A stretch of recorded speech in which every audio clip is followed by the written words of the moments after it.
What's good? What's good? Welcome to the third episode of the Common Thread. Ugh. We got two good topics and an annoying cat that y'all gonna have to deal with because she is in her feelings. She is in her feelings about our other cat running away, which I can understand. It's just been a few days now and I want her to adjust, but who knows how long that's gonna take. Yeah. Hopefully she don't be too loud. First topic, I'm gonna say what two topics we're gonna talk about because they kind of go hand in hand. Firstly, we're gonna be breaking down this WandaVision. From the title that I'm probably gonna end up putting on here, I know most people gonna come just because of WandaVision. And then the second one is gonna be dream cultivation for the people that may stay through the WandaVision conversation. But they go hand in hand because a lot of people have reoccurring dreams or significant monumental places or key points in their dreams that they can remember, and sometimes they may pop up there again over time, whether it's school, whether it's a old house that you may have stayed in or a house that you're in now, a friend's house, or anything key that's in real life you may be like, oh, this is recognizable in my dream world, whether it's a library or whatever. And these points stick out to you when you dream, and that's how you even know, like, oh, I'm dreaming because I'm at my old house, but none of this stuff stays the same. So it helps you be able to be like, oh shit, no, this is not the same area. It even helps you be able to tap into I'm dreaming more. And after that, you kind of just can be like, okay, let me explore this. Let me explore this place. Since I know usually this room is over here. What's in that area that's this room usually in? So you can start to explore and you have a map of your reality that we in now, like regular life. We have a map and be like, okay, well, this is where this is supposed to be. So we can correlate things, and that also help us remember these dreams a little bit more. Because like last time, where my room was, it was a fucking zoo. So when I go through this door of my house, I get to a zoo. Okay, well, next time, we'll come back to it. We'll come back to it. I'm telling you, man, it gets ridiculous. So the first thing we're going to get into, like I said, is WandaVision. Let me get my notes out. It's not much notes because the biggest thing was with Vision not knowing himself. Even you can say Wanda not knowing herself, because a lot of times they'll ask her, hey, how did you do this? Or it was a whole episode of trying to figure out how she even attained her powers. Same with how did she even build this town and start to control all these people. She was kind of disconnected from herself in the first place. I'm trying to think who else was. For the most part, those two were the most that were disconnected from themselves.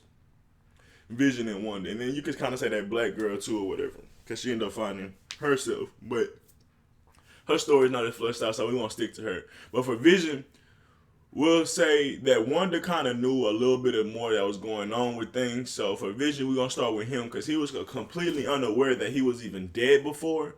He had a past life. He don't even know how this life started. Like he don't have really any like memory before they woke up in the 80s or 90s or whatever they woke up in. So my bad, y'all. I wanted to have a little background noise. But not actual noise, though. Alright. So, let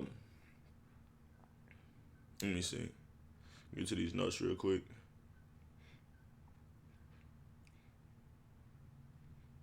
So, yeah, he didn't even have recognition, whatever. He don't even have memory of some of the things that happened in recent memory of of things. So like I said, he didn't remember when he died with Thanos or being on Avengers or any of those things, but it was even more stuff that was recent he couldn't remember. So he was completely disconnected from a lot of himself.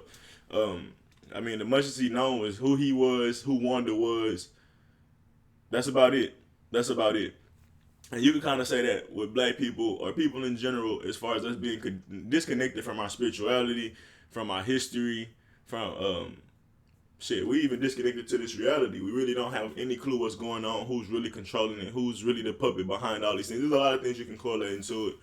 But it's a lot of different avenues that you can go with these superhero movies as far as spiritual content.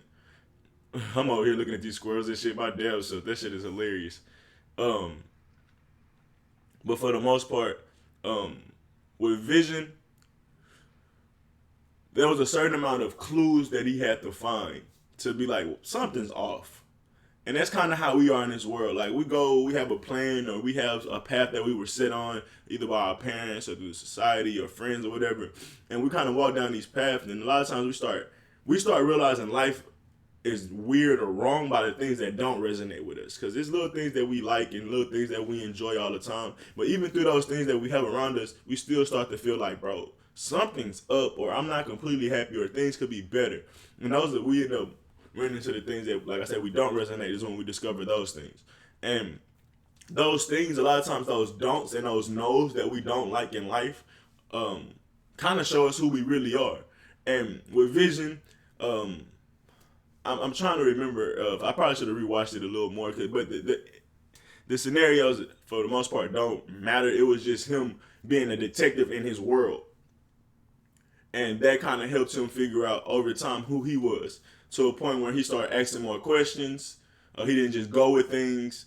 To a point where he got a little passionate and was about to be upfront with Wanda, like, you know what? I've been taking things by the slowly. I've been trying to do things secretly, but now I feel like I have enough clues to really come out and be upset about this.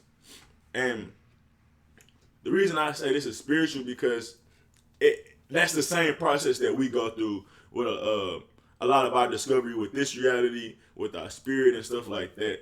So that's what really helped me want to make this video. And then we could just skip all the way to the last episode for spoilers. I haven't really gave any spoilers. From him literally meeting himself. He met, so basically Vision was like just a spirit. And even that spirit of Vision had forgot himself, to a point where he because he couldn't leave outside of that reality. Like that was a ghost, that was a shell of him. Like, yeah, he had some energy, he had some spirit in him. It was still Vision, but it wasn't Vision. So that's why I even brought that not even paradoxical question, but that one question, like, who's really Vision? Or who's really the boat? That was like, is it the boat that has a piece of wood still a boat, or whatever, the restored boat, the boat? Like, it was like, we're both the boat. You have to go watch the last episode. It's not that complicated when you really hear what they're saying, because they fleshed it out, that topic, really well. But they're both Vision, but like I said, Vision, the red Vision was more of the spiritual vision. The physical vision, the silver vision was more of the physical vision. So even them reconnecting with each other, like, that was how we all have to reconnect to ourselves. Like, that one Vision had all the history after a while, because he was even disconnected. He had to go discover, find himself, and then he had to upload all that, literally upload all that same information into his physical self. And that's what we do. Our spiritual self, a lot of times, do a lot of spiritual journey, a lot of spiritual flushing, a lot of spiritual renewal, while our physical body just be here like, all right, well, now I have this craving.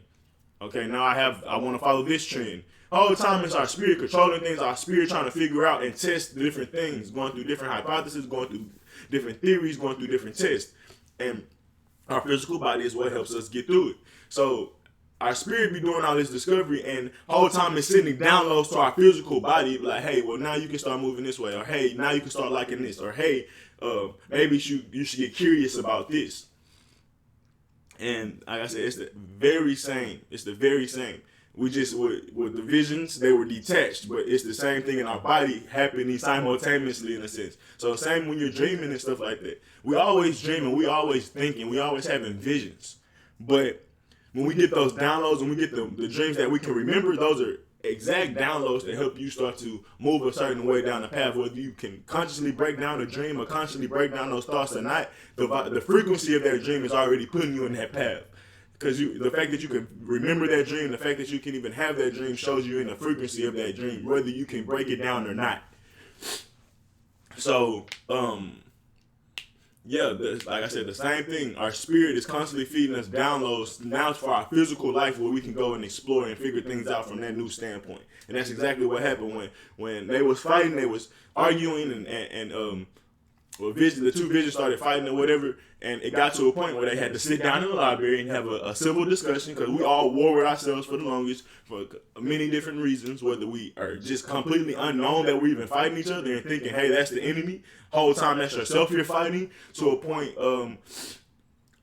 where maybe you just have conflicting thoughts and don't realize how y'all still similar even in y'all conflicting thoughts. Well, yeah, we have fights with ourselves for many reasons, and others for many reasons.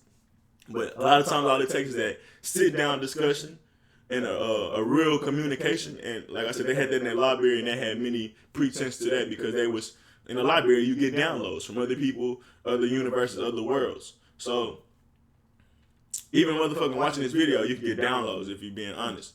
But yeah, so they had a civil sit-down discussion, and they started sharing well, really, it was just one-way sharing. But yeah, that is the exact same thing we do. And then we can kind of skip to Wanda and how she had her home rediscovery of herself to try to remember where she got her powers from, to even remembering some of the, like, just even going back through her history to help her remember some of the things that she may have forgot or been disconnected from because she lived through much, she went through so much of life.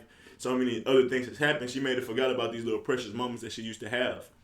Or whether it's trauma where she may have blocked these moments out. Now she has to relive them. And a lot of times this helped her reconnect with herself because she had become so disconnected because of a lot of the traumas that had happened to her.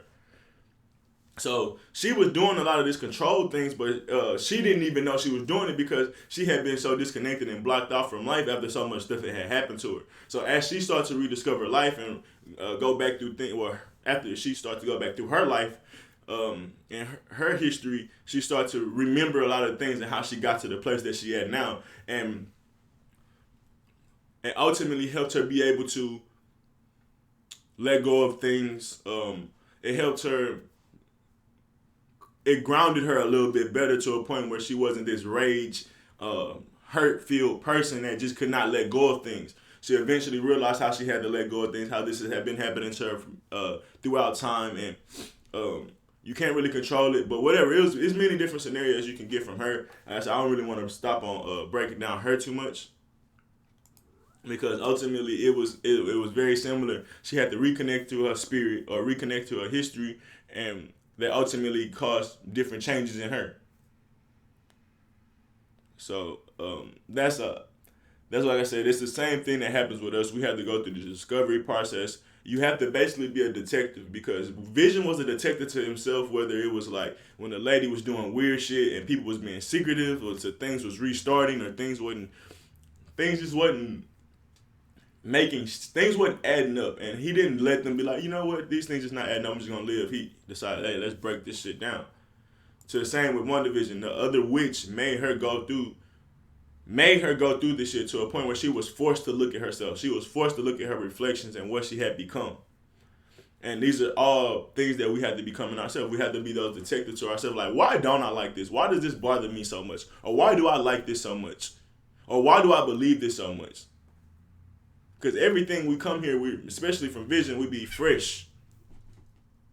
We're a fresh baby. Everything is put into us. So if everything is always, like, we're a computer that when we first start off, no memory. Like Vision, we had no memory. So if I'm a certain way, why am I this certain way? What put this in me? How can I change this? How can I better this? How can I do whatever? It's very similar. So that's one thing I got from WandaVision. A lot of times we be so disconnected, we don't even bother to do the studying, we don't bother to do the research, but a lot of times that's what's needed to help you get through life and your battles. It's simple as that. Or you just keep being misled, or you can look at Vision. Imagine if he didn't do any of the discoveries. He would have never really got to be himself because he was being controlled by Wanda.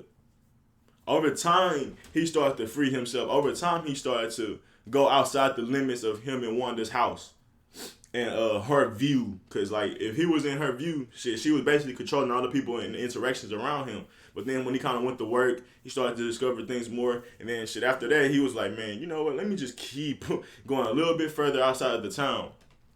To a point where he got to a memory that, she couldn't keep controlling it and distracting him anymore. And think about how the world is so controlling and distracting to a lot of our goals and things like that. But when we really realize and actualize why we want these goals and what's really bothering us and holding us back, a lot of times that's what pushes us forward, because those little roadblocks are the only thing. Like, our vision is usually clear. It's the things in the middle that we don't see a lot of the times. So, and those are like roadblocks and things like that. And that's what usually fucks with us. But if you're able to tap into that, bro, it's different.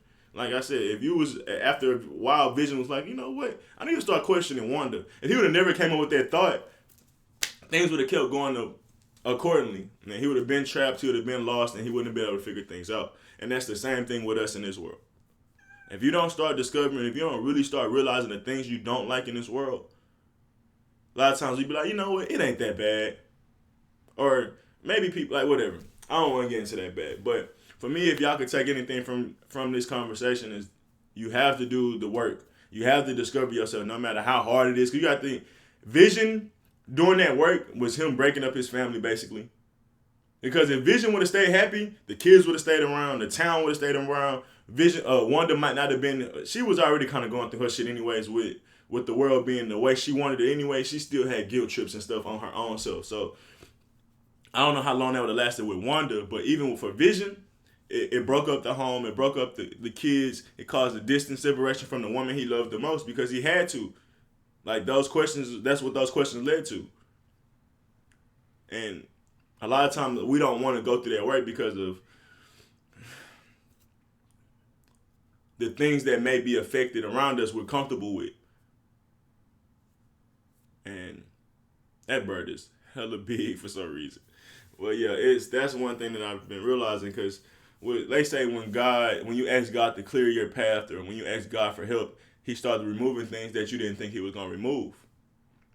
Or when you go through a cleansing, pieces start moving that you thought was a solidified part of your foundation. At least long term or whatever. Oh, here go my cat again. She depressed, man. But yeah. So a lot of times we don't want to do that discovery because a lot of times it uproots the things that we're comfortable with. And what's more beneficial, the things that you're comfortable with now, or what's if you choose to be stuck in temporary comfortability, that's fine. But for me, I'd rather uproot some of these things that need to be uprooted and get to the reality at hand. A lot of times these comfortabilities are illusions or things, like I said, roadblocks that can hold you back because those same things are the things that's not wanting you to go discover more because you're like, you know what, I'm happy with what I have now. Like, okay, well, that's fine. Yeah, that's fine. So let's move on. Let me see if I didn't even go through my notes. Let me read my notes to see if anything else. WandaVision slowly remembering that you've been disconnected. Dreams feel extremely similar. Like you have to, okay, so this is going in kind of the next part as well. Like I said, these things kind of tie in together. Damn cat, stay stepping on the fucking keyboard. Dreams feel extremely similar. Like you have to reprogram, recode what you've lost. Like we have 25% or less of the big picture. So we have an idea, but for sure not enough to feel confident in what you're seeing. So in the beginning, Vision had a few things, like a few glitches that he seen was like, you know what? That's weird.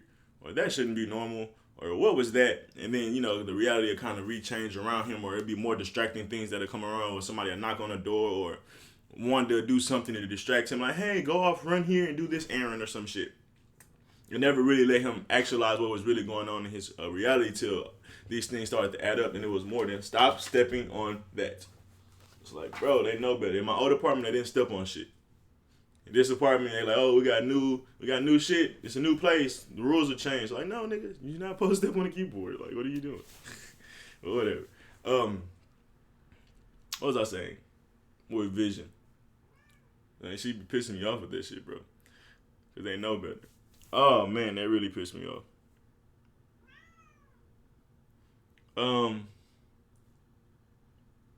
Let me just reread this. You had to reprogram, recall what you lost. I would say, so the key things start to add up over time because in the beginning, like I said, you only have one thing that you don't resonate with. And you're like, that's not enough to just uproot the things that I don't like in life. But as you start to add up things, you're like, I don't like that, I don't like this, I don't like that. You start to be like, well, let me see if I can change my reality. For me, for instance, I didn't like answering to people. So I'm like, what's the long-term thing I can do to not have to answer to people? But that was one thing. I was like, okay, that's not that bad. Maybe I can find the right group of people. It's like, no. Started going through different lessons and starting to learn that. I'm like, no, I just need to be able to figure out how to do things efficiently for myself and people that's like-minded. Because ultimately, you can't put faith in other people that have power over you regardless of how good-hearted or much experience they have. A lot of times, their vision still won't be aligned to yours.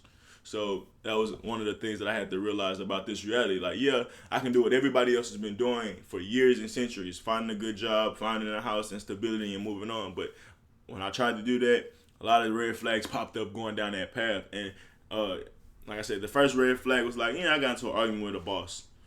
Well, that happens at work. A lot of people are going to say, oh, that happens. That just happens at work. another thing happens. It's like, well, or you go to another job. The same. It's more bosses. It's like, well, damn. I would think that it's not all bosses. Is it all managers? And you be like, well, maybe it's just me and I don't want to listen to nobody. So a bunch of flags just start popping up. Like, I don't want to walk down that path for long. Like, yeah, I have to walk down the path of working and doing that because you have no choice in the beginning. You have to find some type of consistent money and stuff like that. And a job is not the only way, but it is the easiest way for the most part. So yeah, you have to go through it, but you better have a get out plan is what I would say for myself. And a plan to save and stack this money into something else. So that's like I said, I had many red flags walking down that path. But I could have kept walking down that path and ignored those red flags and been looked up and be 60, 70 years old and have things accomplished in life, but still not be fully satisfied with myself because I went down the path and honestly I ignored things that I wasn't happy with. And that's life in general. We walk down this life path, and a lot of times we walking down a path that others told to us or society has given to us, or we taking a path that we consider more easier, even though that we know that's really not what we want out of life. We want more out of life or whatever. So it usually starts with a red flag, or it starts with key moments in life that you have to answer. Why did this happen to me? Why did I feel this way when it happened to me?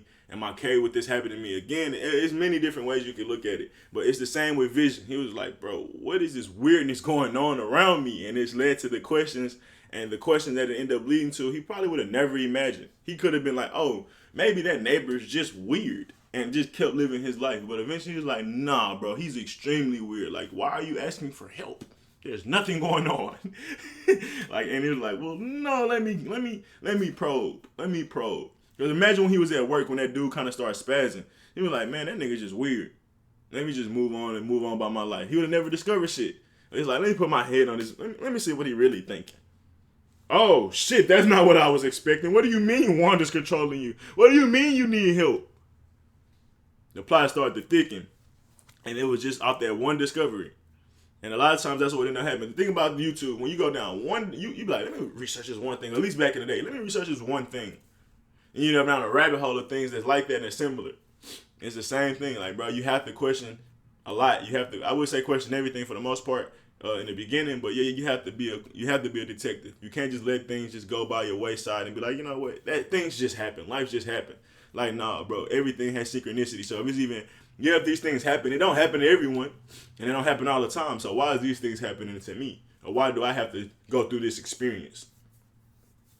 So yeah, with WandaVision, it helped me realize that there's a lot of things that we go through is due to our ignorance and due to us being completely unaware and us not having any idea we even need to be a detective. Because you gotta think, Vision was just thrown into that world, bro, like a blank slate. And that's the same thing with us. Like, we just thrown into this world. We just start being fed information, and we're never really taught how to question those things or anything. So we just fed information. We just fed a reality. We just fed, like, basically, we just thrown into that town where it's like, well, you're here now. Your memory's been wiped, and you move from this day forward. And it's very challenging to even start questioning things like that, because you feel like you have no reference to go on. But let's say for Vision, even though he did the discovery, even though he had no real reference of himself, he started to find his past self. And that's what would happen to us. A lot of times we like, damn, if you just look at reality now, you can be like, things are okay, things ain't that bad. But when you go through history and see how history repeats itself, things shake a little differently. The government, policies that get pushed, you can't just be like, oh, they taking away guns because that's the good thing for us. Like, no, throughout history, when citizens get their guns taken away from government, the citizens lose power.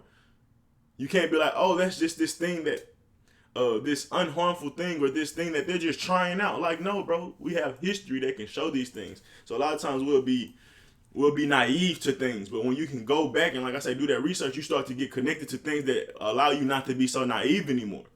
So when Vision started to do that thing, it was like, bro, you don't remember who you are? You're like, what you mean, who am I? I'm just this family man. I'm just this guy that's here. Vision might not even knew he had superpowers. No, he did. He did know he had superpowers, but he didn't know where they came from, and he didn't even know that was. I mean, he knew that it wasn't normal because he couldn't do that around other people. But that, like, he would have never discovered who the fuck he was.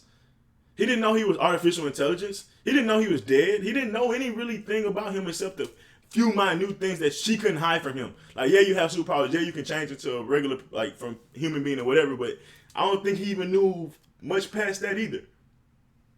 So he started asking questions, and it slowly allows him to be connected back to his past self. Well, it was like, hey, bro, you don't remember you fought for the Avengers and Thanos killed you? Nigga, I'm dead? What do you mean I'm dead? Like think about for Vision. He would have never thought, in no way in hell he would have ever discovered he was dead. Like I talked about when he go through start questioning things and he found out Wanda was in control of all these things. You're like, okay, well, Wanda's mind controlling me. No, nigga, you're completely dead. Even past Wanda having control, bro, you're not even alive. You're a dead being. You're just a carcass right now that we're talking to. We don't even know how you're alive. Nigga like, wait, nah, that can't be true. Like, nah, bro, the whole world seen Thanos take the stone out your head. What you mean? The stone's right here. Nah, bro, that's a replica. Nah, bro, that can't be. And he had to, like, once you fit that information, you like, nah. You can question it, but you're going to start doing research like, nah, bro. Because especially if somebody else tell you the same story, what you mean I'm dead? I can't be dead, bro. I'm here. No, that's what Monica down the street said you was dead. No, she told me I was dead. Now you telling me it too? Man, something up. Wanda, you know I'm dead? She gonna start lying to you, but she gonna say something like, nah, you ain't really dead. Like, she gonna shrug it off like, nah, that's not the appropriate reaction to this. What you know that I don't know? Honey, what are you talking about? Just calm down. Let me make you something to eat. Kids start running in the house and shit, trying to distract them. Like, nah, bro. Fuck all these kids right now. Fuck all this family shit. How the fuck am I alive? Everybody's telling me I'm dead. It gets to a point where he has so much passion where he's not, he'll, we're going to put this shit to the side. We got to get to this first. Me figuring out where the fuck I came from is a priority. Like, yeah, I need to survive. Yeah, I need to take care of these kids. Yeah, I need to take care of myself. But I need to rediscover myself. And that's a lot of times what we're doing in this life. Yeah, fuck this job. Yeah, fuck having to do the same what do you call it? Monogamous or monotonous work, just repetitive work. Yeah, it's like fuck it, but you know you just can't let go of it because you haven't really discovered everything that's going on within yourself yet. So it's hard to just say completely fuck shit because it's like you gotta have vision of what you're really supposed to be and what you're really supposed to be doing in life. Whole time you still are in a whole nother life that you have to make sure you still maintain it because there's things that you care about in there and you don't just want to get rid of it irrationally, even though you're in a self-discovery process. So that's the little delicate balance that we have to do in life. It's like, yeah, I still have these kids. Yeah, I still have this reality I need to take care of for the time being. Let's not say kids, for instance, but our apartment or certain circumstances that you may in, relationships or jobs or whatever. Yeah, I may need to keep this for now. Or friends, yeah, I may need to keep them for now. Like, yeah, I can see signs that I may need to do better, but I don't just want to throw them off. This could be an irrational thought, or this could be a thought that just pop up and leave. So, yeah, knowing that, while you're going through that rediscovery phase, you kind of be balancing. Like, man, fuck that old life. I'm trying to just get to this, but it's a delicate balance. But yeah, it got to a point where Vision was like, man, fuck all that shit. I'm ready to box right now, bro. Tell me what the fuck is going on. To a point, he would have killed himself. He was gonna kill himself. He got to a point where it was so real that he needed to rediscover what the fuck was going on. He left the town and kept trying to leave the town. Like, even when he seen shit was like starting to disintegrate, he was like, no, bro, help me. Tell me what the fuck is going on.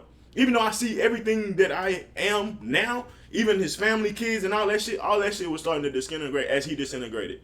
Because, I mean, he could just go back into town and be comfortable and safe. He like, nah, bro, I am leaving these boundaries. And it just gets to those points where you have to do that. Where we just completely a different person than what we are. With the people that's around us, or even how we interact with those people is completely different. To the jobs and the movements or the moves that we may make is completely different. Instead of going out to eat every day, I'm going to do yoga, I'm going to do cleansing, I'm going to do meditation, I'm going to do getting some massages, what leads to you being free and more happy when you go to work, and now you got a different job because you're just a different vibration. That person, I'm just saying, it goes like that, it flows like that.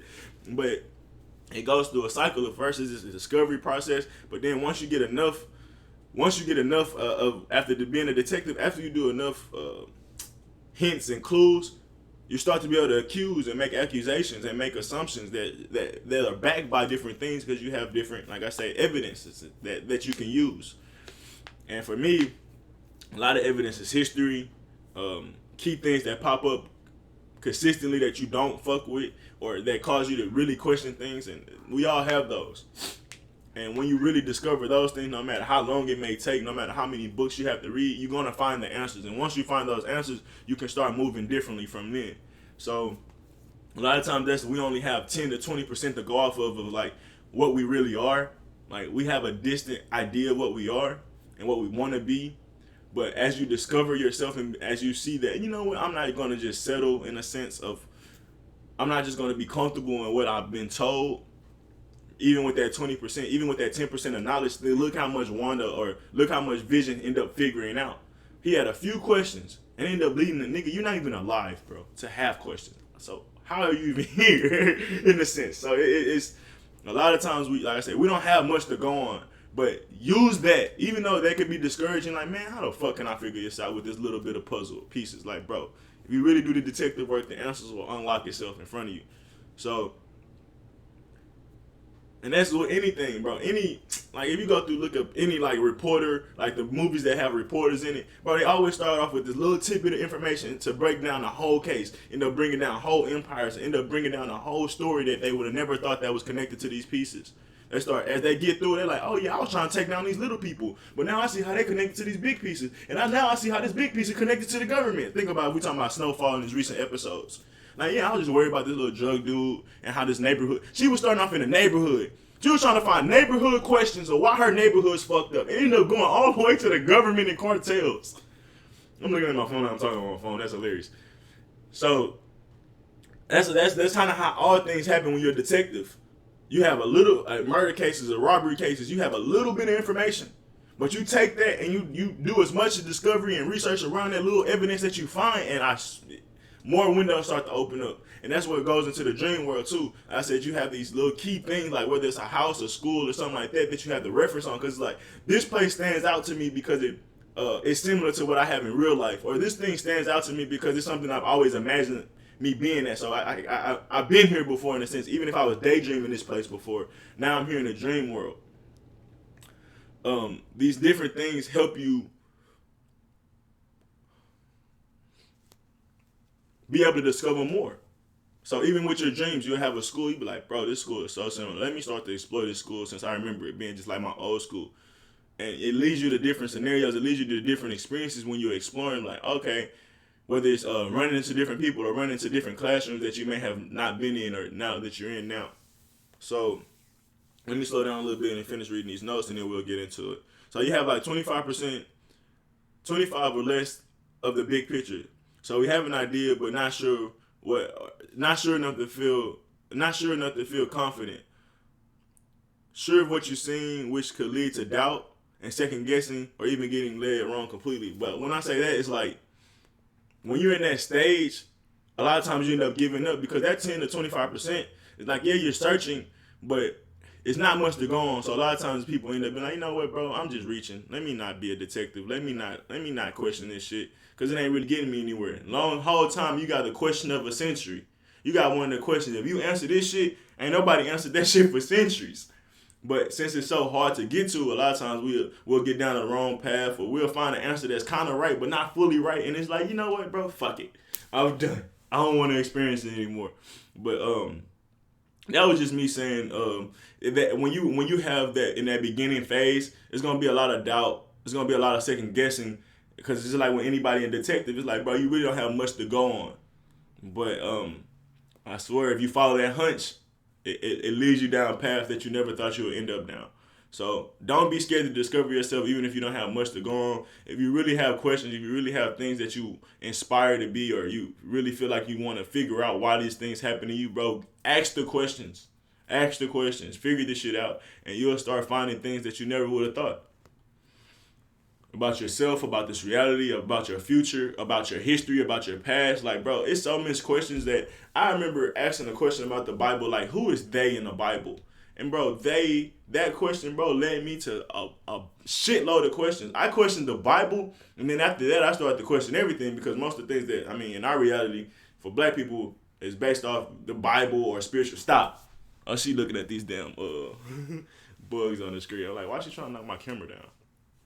I said bugs, squirrels. But that one question led to government questions, It led to so much shit. Because once you realize government and religion is hand in, hey, bro, it was so much shit. Because you read the Bible, you feel like you figure out who ended up killing. It was elders,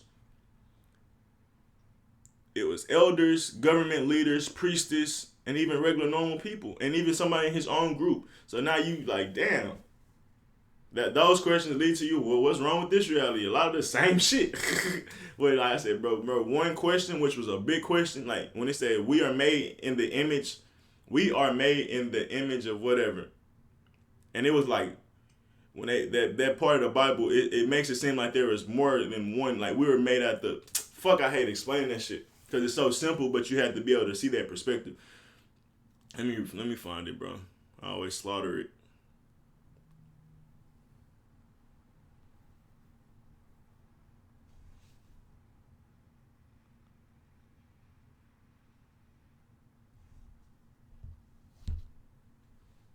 It's in Genesis.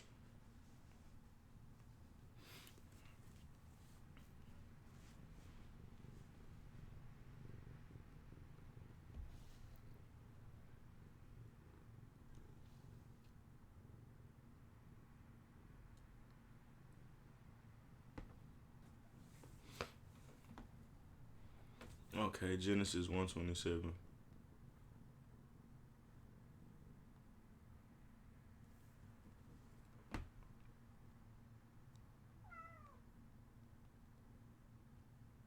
And there's different translations, so you gotta find the right translation and many other things too. But this was when I first asked the question. This was my Bible that I had, so I wasn't even into all the other different translations. But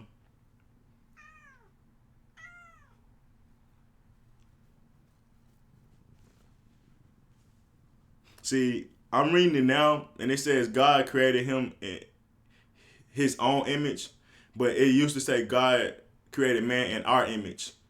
And I'm like, wait, what? Who is our? And then I know I'm not tripping because when I asked one of the Catholic youth ministers that he told me, Father, Son, and Holy Spirit. I was like, that don't sound right to me. So I kept asking questions. I could have just took that question. I was like, no, I'm gonna do a little bit more detective work. Thank you for your help. But let me see. I'm trying to figure out what if they're gonna say that in any of these. But it all say in His image.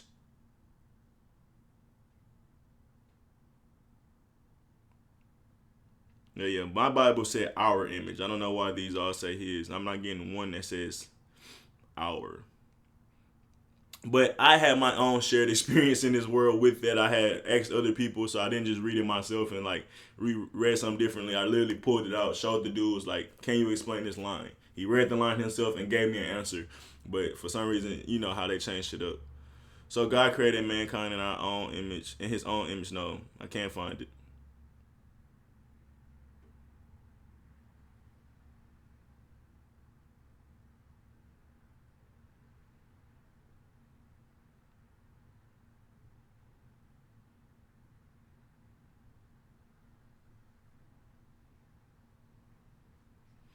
God made man according to the image of God. He made him male, female. He made them. Mm. No, I'm not finding it, but yeah, the other reason I said that question led to so many other questions. It led me to read the Bible more. It led me to ask so many more questions, and it led me down a path of going to all other different type of religions and going down history and so much more shit. But I'm telling you, do that detective work. Yeah, of course, in the beginning, you're gonna go down the wrong path, or you might certain hints or clues may lead you down to the false information. But keep doing the research, and I promise you, you're gonna rediscover yourself.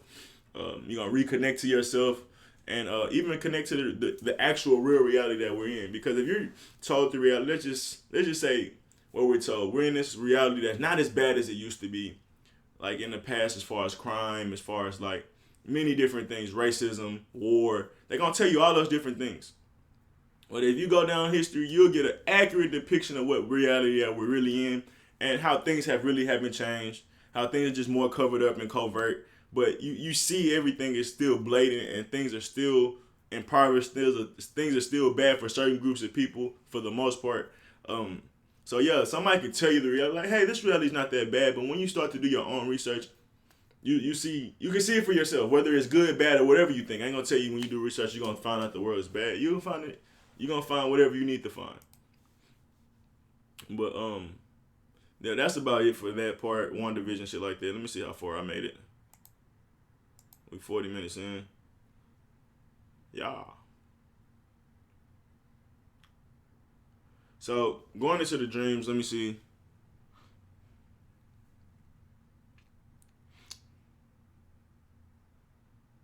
Oh shit. I got a whole nother good topic. The dreams, I'll leave the dreams to after that. Give my mind a little time to separate the two thoughts from the WandaVision and the dreams. But what's really right and wrong would be our next topic. Every space have different rules. This kind of goes back into the tree of life conversation that I had. Every tree is different. What every tree requires, what the trees suck out of you is every tree is different. Or what it requires out of you, I shouldn't say suck, but what it requires out of you is different. And the reason I ask what's really right and wrong, because when you go on Twitter, when you go on social media, where you go where there's a group of people, everybody rights and wrong is different. We try to make right and wrong seem monolithic. Like, if murder is bad, there shouldn't be wars, right? But yet, we can justify murder in certain aspects. Age limit in marriage. Or even the age limit to have sex with from what a minor is and to what an adult is. In America, 18. Fuck that. Not even in America. In Texas, it's 18. In Oklahoma, it's 16. And somewhere else, it's like 15. With the parent consent, it's like 15 or 14. Even in America. So when you go to other countries, yeah, what's right and wrong is a 13-year-old person can date a young person. Or older person. So right and wrong is not monolithic. Especially in this world. Especially when you consider different cultures, religions, and spaces. But a lot of time we get on here, and that's what causes battles. That's what causes misjudgment. It causes a lot of things to go wrong, or a lot of confliction. A lot of tension in this world, because we all think right and wrong is monolithic. And it's not. As far as I'm concerned, it's not. For instance, what you can do in school, you can't do in it. Damn, they boxing. Get out of here. It's enough food for everybody, B. But, hey, they scrap, they playing King of the Hill in this up. Hey, they in there. He got right in her ass. Oh, she got right there. Oh, no, they was right. All right, that just threw me off. I didn't expect to see that back to back. So, what you can do in the streets, you can't do in school. Matter of fact, what you can do in the streets, you can't even bring that shit in home. So, you go out, be with your friends, doing all the hoopla. As soon as you get in the house, you're a whole different person. What's right and wrong in the streets, what you can do right and wrong with your boys, you can't do with your girl. You can't even do with your friend. Or with your mom. Or with your family household, I should say. What you can do at school, not gonna fly at home. What you do at home, not gonna fly at school. What you do at home, won't fly at your church.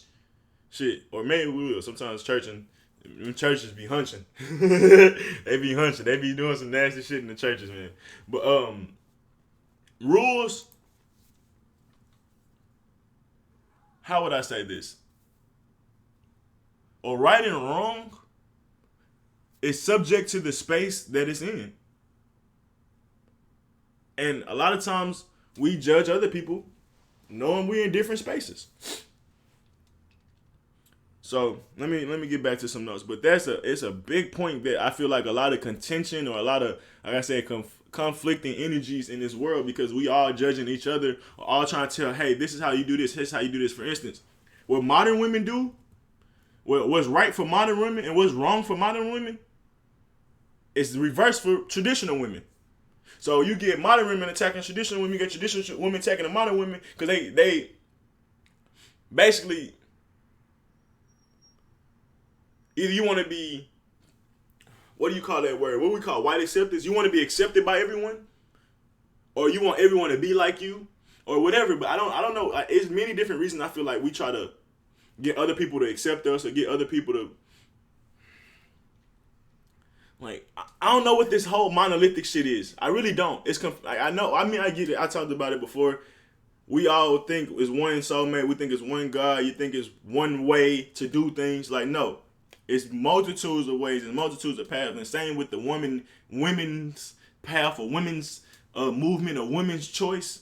And women really have choice. They can still choose to be traditional. But modern women want all women to be modern. And they'll be like, oh, you still want to be, you still want to find a husband and just have kids? You don't want to work? You don't want to do this? They're like, no. No, we don't. Traditional women, you don't really get saying, hey, modern women, you stupid. It's usually modern women telling traditional women they're wrong. But it's like, bro, let them live. You got your life. Why does what they do affect how you live? A lot of times, a lot of people want to be keeping up with the Joneses mentality. If everybody ain't doing it, it don't feel right. Or if the masses not doing it, it don't feel right. But right now, there's a big gap down the line with women. There's one half want to be modern, there's another half want to be traditional. And it's you can say it's even some in the middle. They're stuck in the middle that can't make up their mind, jumping from side to side. So that caused a lot of confliction. But if it was just one way or the other way, yeah, it would. Like, say 90% was modern. Like, no one would really care about traditional women. They just call them crazy, stupid, or whatever, and just cast them off. But the fact that it's not the majority of the people, and there's still a good population that don't support what they do, they feel like they got to transition everyone, or it's not valid. And it's not true. Live your life, and don't care who else is watching, or don't care who else is living their life similar to you. But a lot of times, like I say, what makes us feel more comfortable, if the more majority people are doing it, I guess it deems it as right. But that's certain people's perspective, I guess, and I'm even assuming that's why they think like that. But it's clear as day. Women keep trying to, like, passive aggressively knock traditional women. Like, oh, you done for wanting to be traditional. It's like, if that's the way you had to distance yourself from being traditional, is by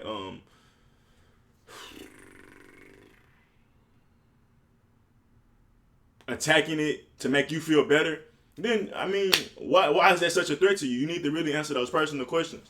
It's not traditional women's fault that you feel so attacked by traditional women. They're not even bothered by you or not even worried about you in the first place. A lot of modern women are triggered by traditional women. I don't know why. It's, I said, I think it's because they want all women to be all-inclusive. But if you have women's choice, you should be comfortable with women making their own choice. So it's weird and it's conflicting. So I try not to get too much into it. But like I said, what's right and wrong for traditional women is not right and wrong for modern women. Let's move on.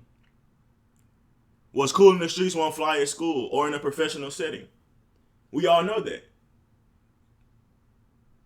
But a lot of us, we get caught up in this world like, well, that shit could fly in the street, so I'm gonna make it fly in the professional world. I'm gonna make it fly in the school world. And if not, I'm changing up. And I'm this and that. I don't want to change up. I'm always gonna be true to this and whatever. But that's so stupid, and so it lacks so much perspective, because yeah, what's right and wrong in the streets is a small perspective of what goes on in life. There's so many spaces that you can't make all the spaces except what you can do in one other space. Like, no. If that's the case, then this place is now the streets. We have our rules, we have our boundaries, because that's what makes this space even become this space. But when you start to make other spaces, if you try to make us adapt to the same rules of your space, then we're not us.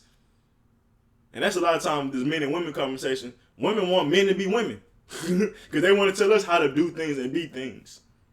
It's like, well, okay, well, if we take your rules and what's right for a woman, what's wrong for a woman, and we start to adapt those rules into us, we become women. Like, same for if you have a professional setting and you like, man, we about to turn this shit street, or I want to bring elements of the street shit. Now it's no longer professional. Now this so-called professional business is the streets. So, and the same thing for professional shit. What you can do in a family setting or in a personal setting, you can't do in a professional setting. Or what you'll do in a religious setting, you can't do in a professional setting. Because in professional, you can't care. In business, you can't care. You can't take things personal. The whole family thing, that's only a play on, that's just a marketing tool. There's no real family, because at the end of the day, you can't take things personal. So if you start taking things personal in business, it's no longer business. You like if that's how things work in this world. So we try to make things right and wrong. Like, hey, no, businesses have to care about us. Businesses have to consider us, or not consider us. Of course, they need to consider their demographic. Like, it'd be stupid not to. But in the corporate world, they have to care about us. They need to think like, bro, no, bro. Like, their bottom line is their numbers. Like, their bottom line is making sure business is productive. And if you're starting to take things personal, business can no longer be consistently functional and productive. So that's why when you have what's right and wrong in business, you can completely been working for this person been working for you for 10 years. But once their numbers don't match your goals, you got to get rid of them. Yeah, it may suck when you talk about a family perspective if you used to do that, or a real like I said, a personal relationship. Yeah, that'd be crazy to do. That's some untrustworthy shit. Somebody been working for you for 10 years and their value is their value, but the fact that their value is out of your range now, you have to let them go, even though they're still valuable to your company. That would be seen as some fucked up shit, in a sense, especially if it was a personal relationship or a friendship. But it's business. You have to do what's right. You have to do what's that take care of the bottom line. And a lot of people don't like that shit about business. But ultimately, you're not a business person. You're family oriented or you're religion oriented. But you best believe a business don't have to give a fuck about your religion or your family paradigm or any other different morals and belief you have. Because the morals and belief of business is get to the money, expand, and solidify, in a sense. I'm kind of making those things up, but for the most part, it's just a summary. So when you start adding other things that don't do those things, like family perspectives or caring about others or having empathy and shit like that, like, no, bro, you need sharks, you need snakes in business because that's how you get further along in business. Religion would demify that. Family paradigms would demify that. Other maybe team-oriented things would demify that because it's like, nah, bro, that ain't the right thing to do. But business have different sets of rules and boundaries. And it wouldn't be business if it didn't. So that's what I kind of want to say about us and what's really right and wrong. A lot of times we try to make everything, all the spaces have the right and wrong of this. Like, it has to be the same. What's right and wrong in government is completely different from what's right and wrong in the streets. Like, we know that for hand in hand. But you can't be like, I'm still going to do my street shit and government just got to accept it. No, government's still going to lock your ass up if you get caught. You have to understand the realities. Because if you think, oh, just because I'm street, no other rules apply to me because I only apply the street rules. Like, no. If they catch you doing the street shit, they're going to put your ass in jail. So you better be aware of all the rules.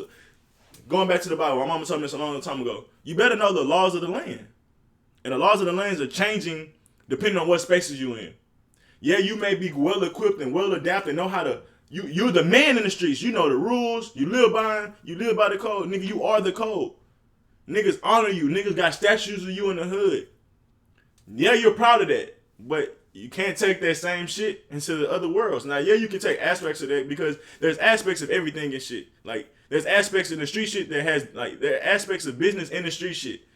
But you better understand that you only can take certain aspects of street shit. Don't try to take all the street shit because you've been exonerated in the street shit. Now you have to be accepted by the business shit. Like, no, that ain't how shit work. Or now you have to be, like, no, that ain't how shit work. So you better understand the law of the land because it's different everywhere you go.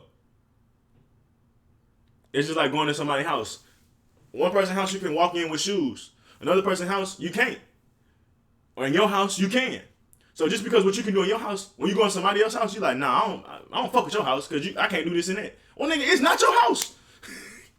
You don't make it your house now? Well, that's disrespectful to somebody else that already had set their rules and boundaries and their payments on that house. So that's how I kind of look at it. A lot of times we want our houses to simulate our house. But if that's the case, that's disrespectful to what these people have built and what they had their vision for their house. Let their vision be their vision. Let their house be their house. And if you want to fuck with them, you need to adapt. And stop expecting them to adapt to you. Because if that's the case, it's no longer their shit. And that's where if you want to make the rules, become the boss. A lot of times we're not the boss. But we start trying to make rules and dictate shit. When you go to a job, you want to tell them how they not gonna treat you. Well, nigga, are you the boss? Are you the manager? Well, if that's the case, you really can't tell them shit, and you need to be able to adapt to that. Because ain't no way you gonna go, they pay you and you can tell them what to do. It's just not feasible, nigga. Like, yeah, that in a perfect world, maybe, but I don't even know how that would work in a perfect world because that's irrational. If it was your shit, you could tell them. But it's not your shit. So how you gonna be a beggar and a chooser? In a sense, I don't like to call somebody that's working and earning their money a beggar, but I'm just saying, if you're trying to act and want things to be perfect at a job, nigga, it ain't your job. You didn't create that vision. You don't know the bottom line. You don't understand how production, inventory, and so many other things that you may have a problem with or why they're like that. You just a grown employee because like, whatever. But yeah, man, that's why I say a lot of times we get lost and caught up in the little shit. And then that shit,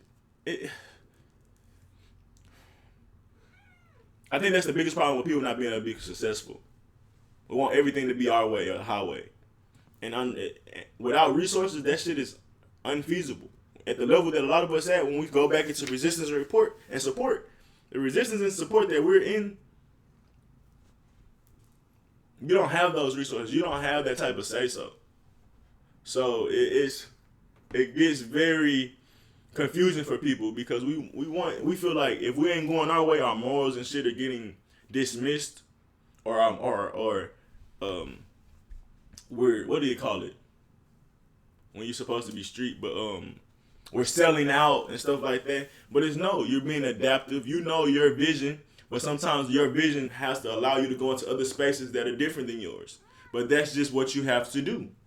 You have to use these other visions and spaces and rules and laws.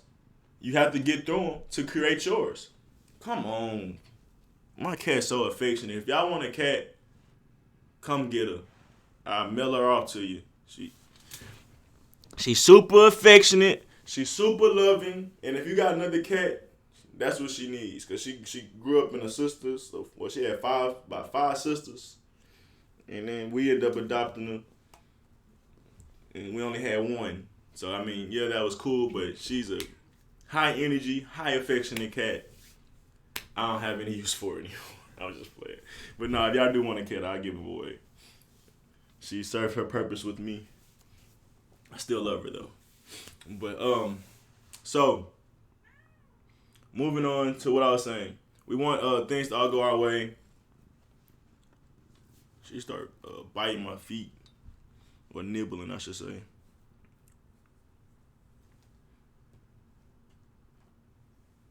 Okay, so I'm gonna bring up Udrich. It's called The Last Kingdom. He wanted to get back to his own kingdom. He wanted to that had been taken away from him. And ultimately he had to go through other kings and their rulership and the way that they go about things to achieve wealth, to achieve value. He still had standards, morals, and codes that he had. Often, oh my God, get out of there. Often people question that he changed up too much, but ultimately he always had the same goal. He just had to adapt himself and sometimes stretch his boundaries and morals to get to his goals. But a lot of times, let's ask this question. So say you have a vision, right? That you want to get to. How do you know the morals and guidelines that you have is enough to even help you get to that vision? A lot of times we have to adjust and adapt our rules that we thought we had. Why? Because that's what our vision even requires. Like, we be so strict on how we view things and what's selling out and what's right and wrong. And a lot of times to get to the goal that you have, you might have to do some things that's wrong. Because like what did I say? If you depending on what that is, if you're creating a business, you got to do things that you could be considered wrong in a family paradigm or in a religious paradigm or in a street paradigm. You have to operate in ways that you wouldn't necessarily operate in those other spaces. So what you would normally consider right and wrong all your life, when it's come to starting to create a business, you got to start operating in some of those wrongs. It's not really wrong. It's right for it's right for your vision. It's right for the path that you're trying to walk down. But the fact that you honestly not really aware of what all it's going to take, because no one's really going to be aware of all it's going to take. We still try to dictate and make sure our morals and things are in check.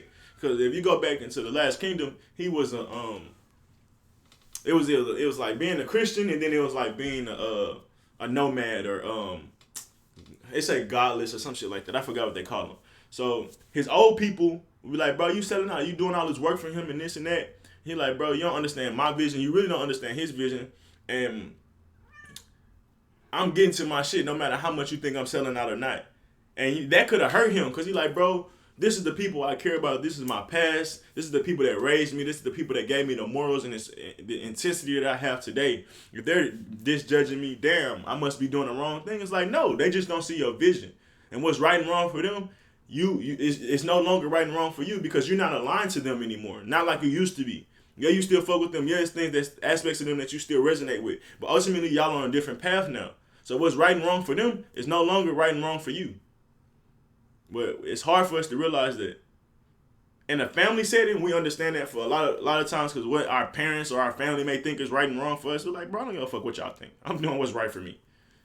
Parents all the time think you living wrong, but it's right for you. It's wrong for them, but right for you. And if once people can understand that, yeah, you may think I'm living wrong, but as long as I'm happy in my rights, we can still be accepting of each other. Well, a lot of times it's like, no, you're living in the wrong, I judge you. Well, why would I want to be around you if you can't even accept the rights that I choose to live in, even though they may be disagreeable with you? And that's why people can't mesh like they really can, because they think their right and wrong is set. Like if you're not being right and wrong by their way and path, you can't be around me in a sense, and that's understandable for certain aspects. For sure. Like if you taking care of a business and this person just can't, they just got to be street everywhere they go, of course you got to cut them off. Like that's not even a judgment. That's just reality. Like, oh bro, you not understanding what it's going to take for you to be here. But a lot of times with the parents and shit, that's just ego. Like, oh, I have a vision for my kid to be this way. And like, since they're not doing it that way, they're wrong. It's like, no, bro, that's too simplistic. That's too simplistic. If I'm happy, if I'm enjoying my life, if I'm able to take care of myself, yeah, you may want me to be a lawyer, a doctor, a nurse, but I'm happy being an artist that's living minimal, but I can still create whenever I want freely or whatever. So everybody don't move like that, but some family and some parents can't accept that for sure. I'm like, well, that's just who he is. We understand that's not what we wanted for him, but he's happy, or they're fine. They're figuring it out themselves. So those are healthy parent relationships, but a lot of times the toxic parent relationships are like, no, it's my way or the highway. And if that case, when you're able to have your own shit, that's where it's like, well, fuck it, highway I choose. So, yeah, man, let me see if I got any other scenarios or examples. Can you stop? You know I don't like when you do that. She about to start running around. I can see it. She got that extra energy. Yeah, she about to start dipping. Let me see.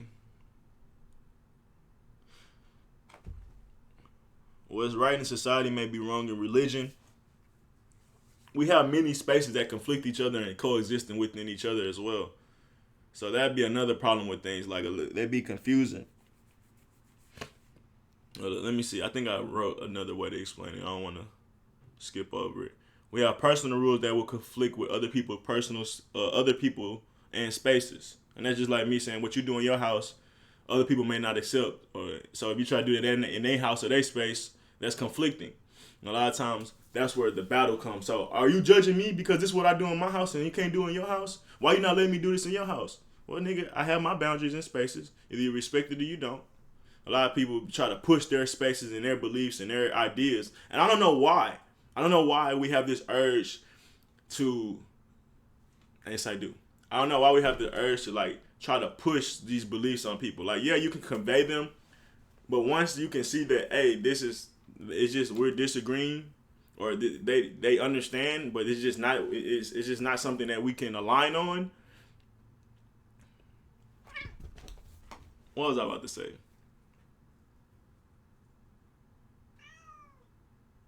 If we can't agree on a line on it, we still try to force them to.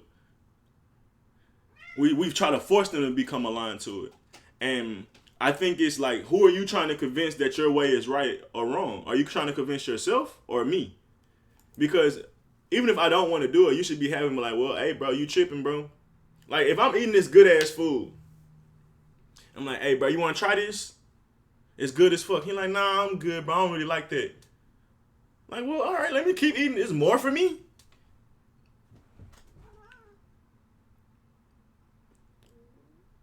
It's more for me. But we try to force the spoon down their throat.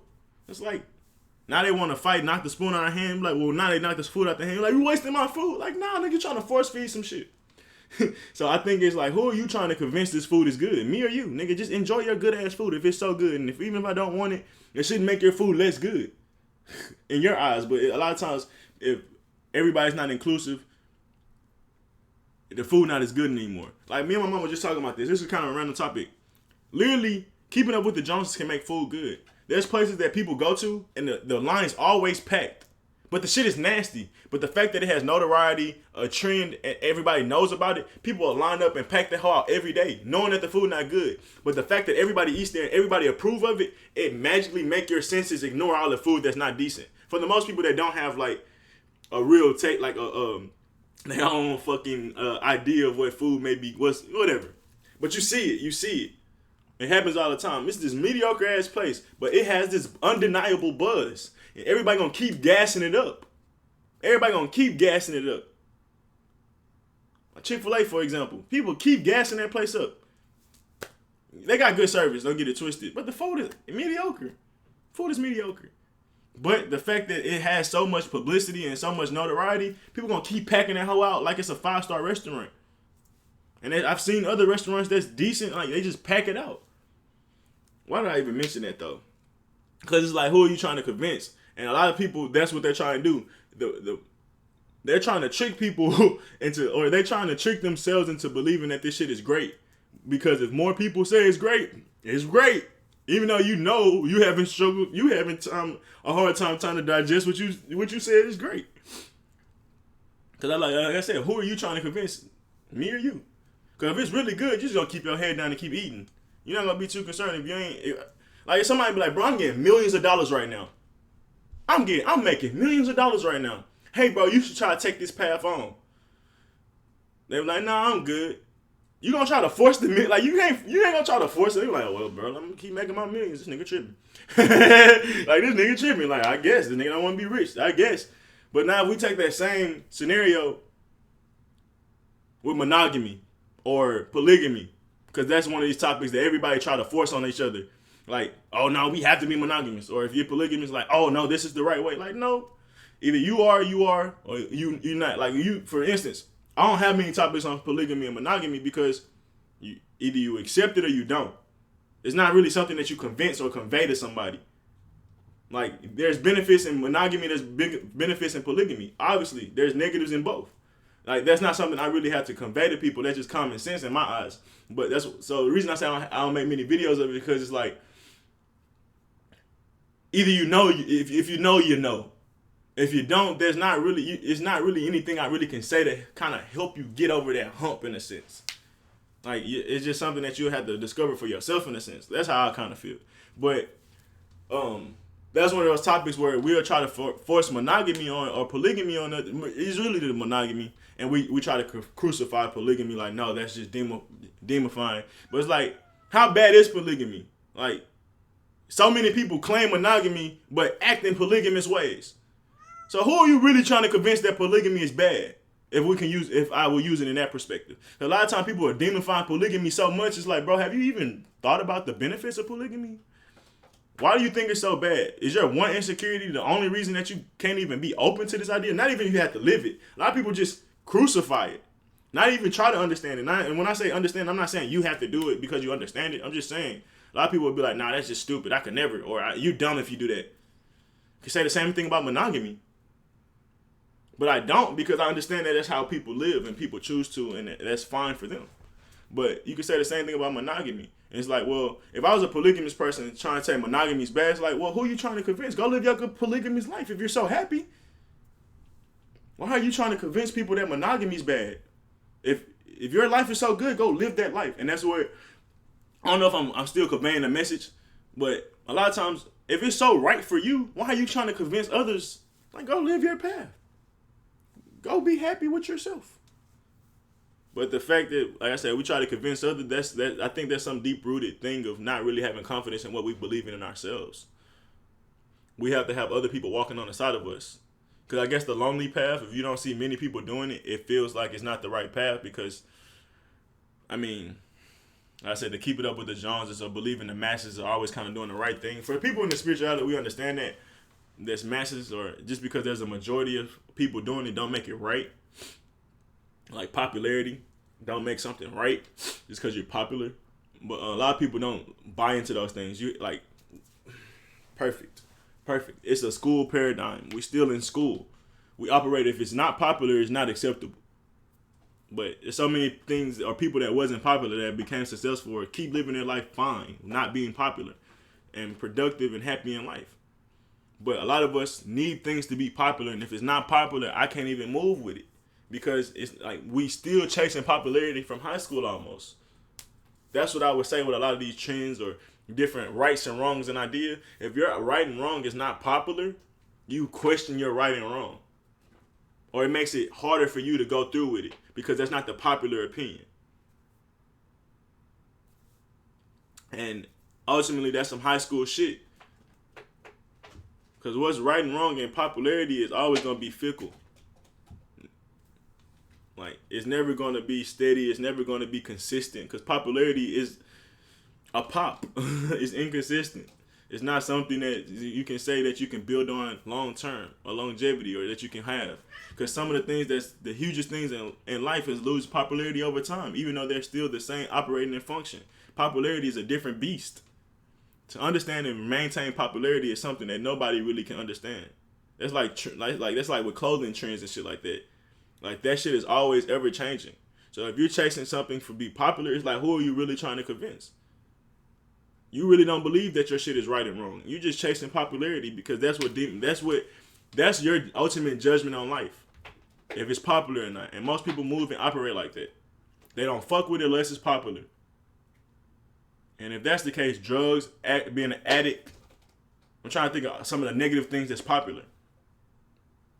I don't want to get into sexuality. But the things that we make popular don't necessarily mean it's right or cool or everybody should do. But a lot of times, if it's popular, we got to make everybody accept that. Or if not, you're wrong. And that's just not the case. It's just not the case. But I think, I was like, why do everybody live like that? Or why do most people live like that?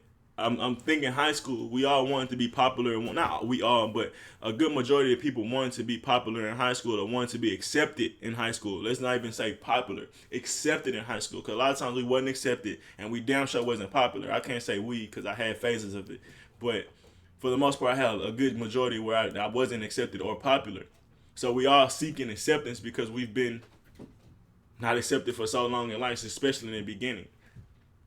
So when we try to have our morals and rights and stuff like that, we try to push them on others because that's what we qualify as acceptance. If other people can approve of it, if other people can acknowledge it, then I'm accepted in life. But what happens when that trend starts to fade? You start to fade with it because the only real acceptance that you should be trying to accept is from yourself. If you're happy with it, you're happy with it.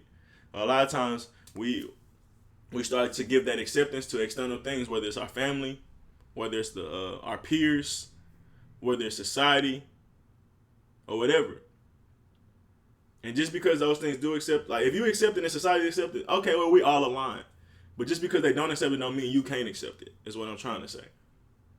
And a lot of times, if society and your peers don't accept it, it makes it harder for you to go down that path, which is, your path, your house, your rules, your regulations, your kingdom, or what you want to build. So, yeah, that's one thing I have to say about that. Like, I always wonder, like, why do we try to force our opinions and belief on others? It's because we crave acceptance. Most people crave acceptance. And then what's even sadder is some people crave popularity, which is even another beast in itself. Acceptance, I can understand craving acceptance because if somebody's able to accept something, that means it makes sense. But ultimately, bro, you have to have enough faith and belief in yourself that if you can accept it, then that should be enough. And if you find any like-minded people, that's just more notoriety, or that's just a check, not even a checklist. That's just a caveat, and like, a treat, a tip. That's just something that may come with it, but that's not something that should be expected or something that should shift your needle on belief or morals or whatever. But just going back into, I wanted to break down Udrich and the Last Kingdom again. It's okay to go through these other spaces that you don't have the same morals as you. Nigga. So imagine if I say I'm not going to operate in a business paradigm at all because they're just not aligned to my morals and beliefs. Well, you're not going to get anywhere in life. Because that's the ones that either pay you or that's what you need to build to become successful. Even if it's for yourself. So a lot of times you still have to use these paradigms and spaces that you really don't love their rules and laws, but it goes into another saying, you can't serve two gods. You still serving your God even though you're operating in these spaces, or you still serving your goals even though you have to go through these spaces. You just have to understand the law of the land, which is a message from your God. Yeah, this law of the land may not be accepting of me, may not be what I will tell you to go through, but you need to understand and move through it even though I'm still in your heart. I will guide you through this law. I will guide you through this land. Just understand the law of the land so you can maintain your maintain life. And through the maintaining life, I will give you the path, or I will give you the guidance through that. So it's two examples in the Bible. It was in Jesus was talking to someone talking about making payments or giving like payments to the church, and it was like, should we give payments to the church? He was like, yeah, pay the church because that's the law of the land. But you still understand that your God is your God. Let me see if I can find it. It was in Mark, and they were talking to like the Pharisees or whatever, or the Pharaoh. He was requiring payments, and people was trying to basically break down, should we pay this or not? And Jesus said, yes, you can pay him and still serve your God. You still can follow the rules of this land and still serve your God. Let me see if I can find it.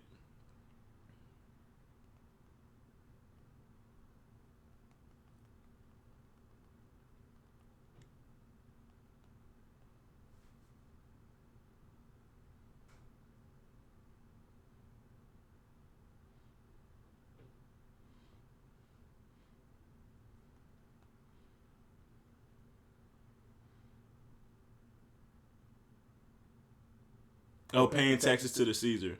What is it? Mark 11:15. Bet.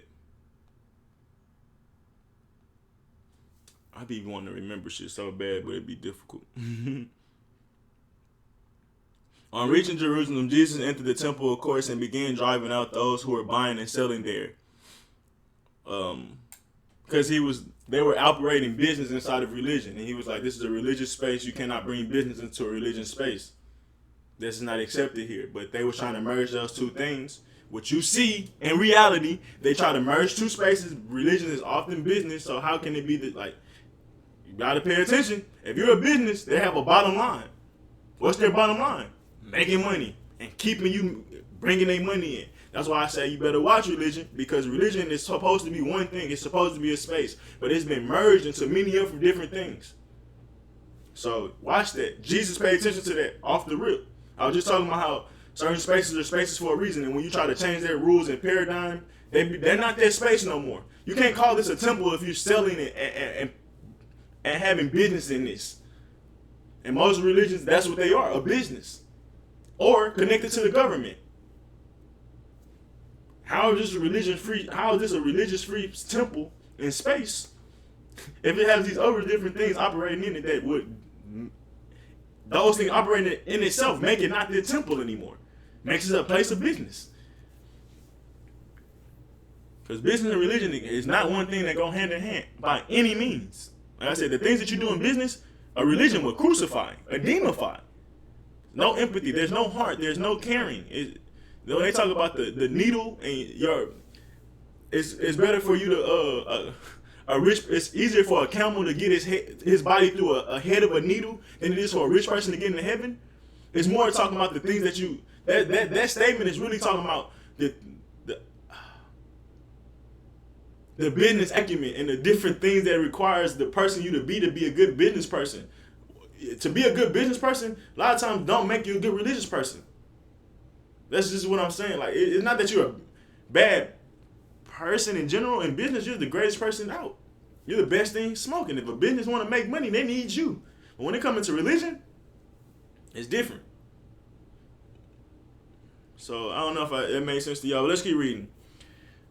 He overturned the tables of the money changers and benches of those selling doves, and would not allow anyone to carry merchandise through the temple courts. And as he taught them, he said, "It is not written, my house will be called a house of prayer of all nations, but you have made it a den of robbers and businessmen." Because what do businessmen do? They seek to get the best, and in a sense, like they're going to get the most out of the situation.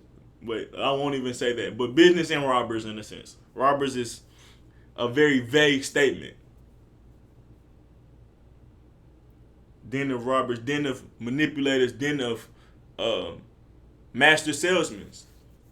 Like you seen them dudes that's in the when you walking in the mall and they trying to put some cologne on you and shit. They gonna do every different little thing. They gonna put the product in your hand. They gonna let you test the product. They gonna do all these manipulating tactics to get you to buy that. Even though you're there for prayer and other things, these people are not distracting you from prayer. They're robbing you of your time and energy and why you're here. So when I say, that's why I wanted to break down robbers. It's not just, oh, we have business here so people can come here and rob. Like, no. Like in general, you're robbing people of what their reasoning is supposed to be here. So there's many ways you can look at robbers. I just wanted to break that down. The chief priests and teachers of the law heard this and began looking for a way to kill him, for they feared him because the whole crowd was amazed by his teachings. And it's simple. They're about their bottom line in business. Like I said, if this person is, he literally said, because the whole crowd is amazed by his teaching. They're enamored. They want to learn. Because most people go to church, but they're not inspired to go to church. They just do it because they're supposed to do. This Jesus literally inspired these people because they're like, damn, you're right. It is supposed to be that way. No, it's not like that. But thank you for opening our vision, because we would have never seen that, because we were stuck in the status quo of things. So he literally influenced them, but like a religion or a church is supposed to do, inspire, right? But the fact that that's not their bottom line, because inspiration don't necessarily lead to money and them flipping product, they had to find a way to kill him. That's why I say you gotta be careful with business and religion, because those two things don't go hand in hand. So, and it goes into the other statements and talking about what's right and wrong in one place. Like I said, but we so quick to be all accepting of certain things, and being all accepting means that you have a monolithic thing of right and wrong, low key. So let's move on. Not move on. Let's keep reading. As they approached Jerusalem, blah blah blah. This is the whole chapter. I just want to read the finishing of.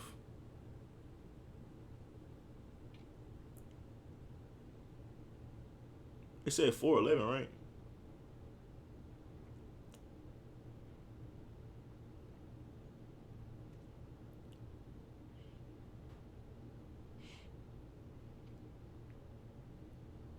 Okay.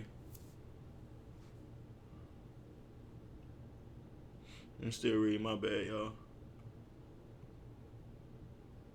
Because that's not when I was looking. I think I'm right here, but I haven't found exactly what I was looking for.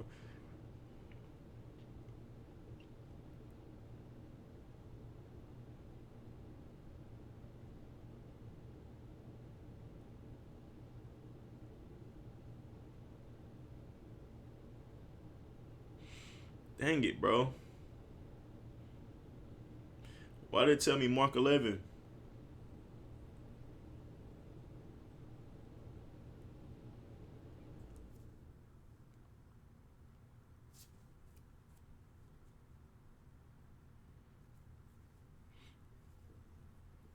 Okay, why did it say Mark 11, but now it's saying Mark 12 when I opened the actual link?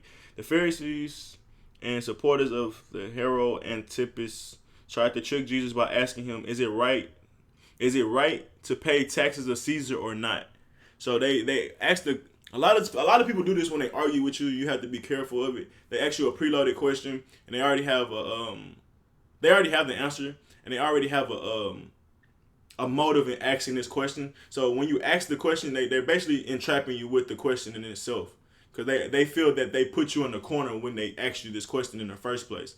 A lot of times when people ask questions about certain things in a debate, it's not really asking you to really get clarification, but to demify your point and your perspective. And to put you in the corner, because it's more about the popularity thing. If I put this person in the corner, if I trip this person up, now they're no longer seen valid, even though I did that on purpose. and this person is answering all these things with the right intention and answering from the really answering from their heart and not trying to. I know this person is really answering out their heart and really trying to get their point across, but I'm gonna keep trying to trip them up because I just don't agree with them, basically.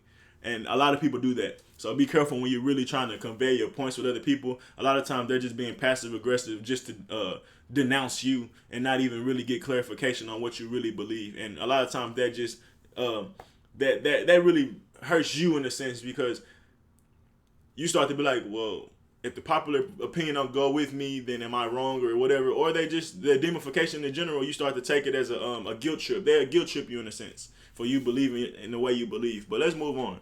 So Antipas tried to trick Jesus by asking, is it right to pay taxes to Caesar or not?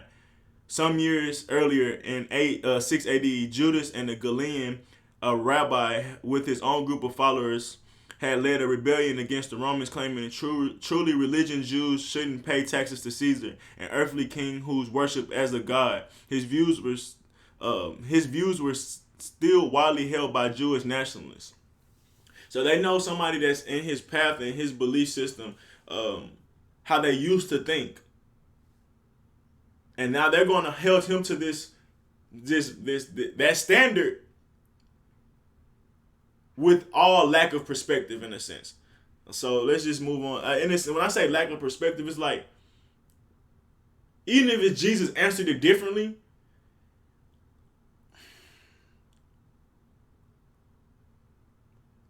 it's so childish and nitpicky.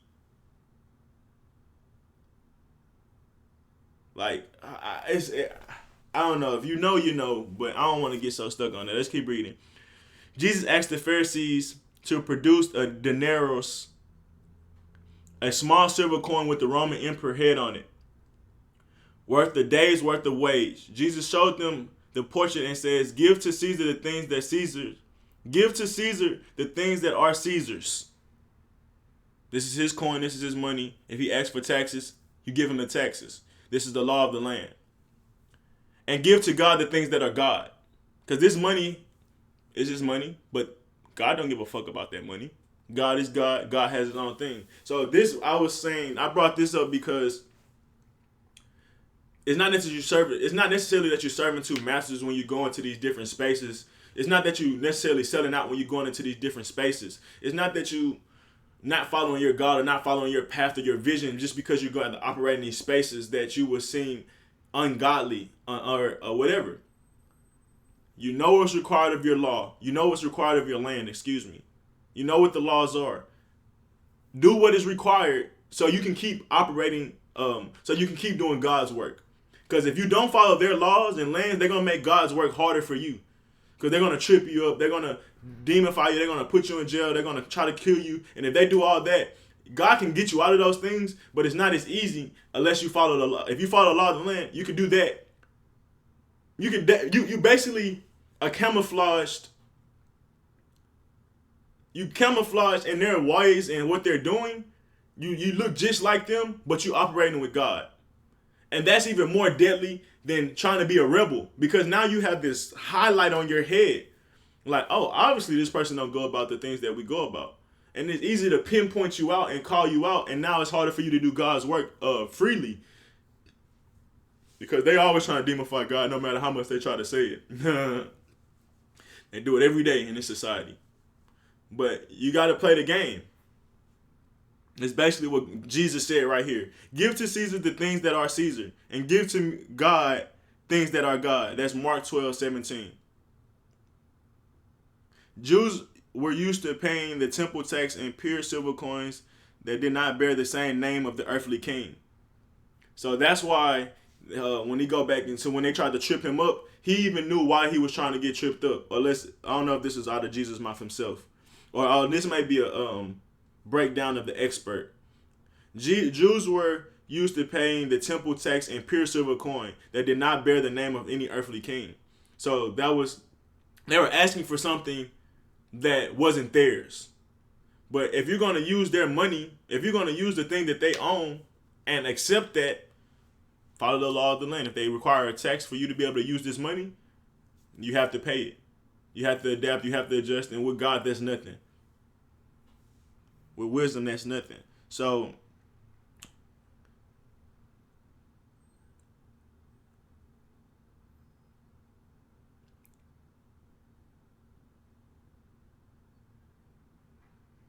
yeah, we don't have to read any more of that. But my second point in Jesus, they were crucifying, I believe, Jews or Israelites. I'm not sure.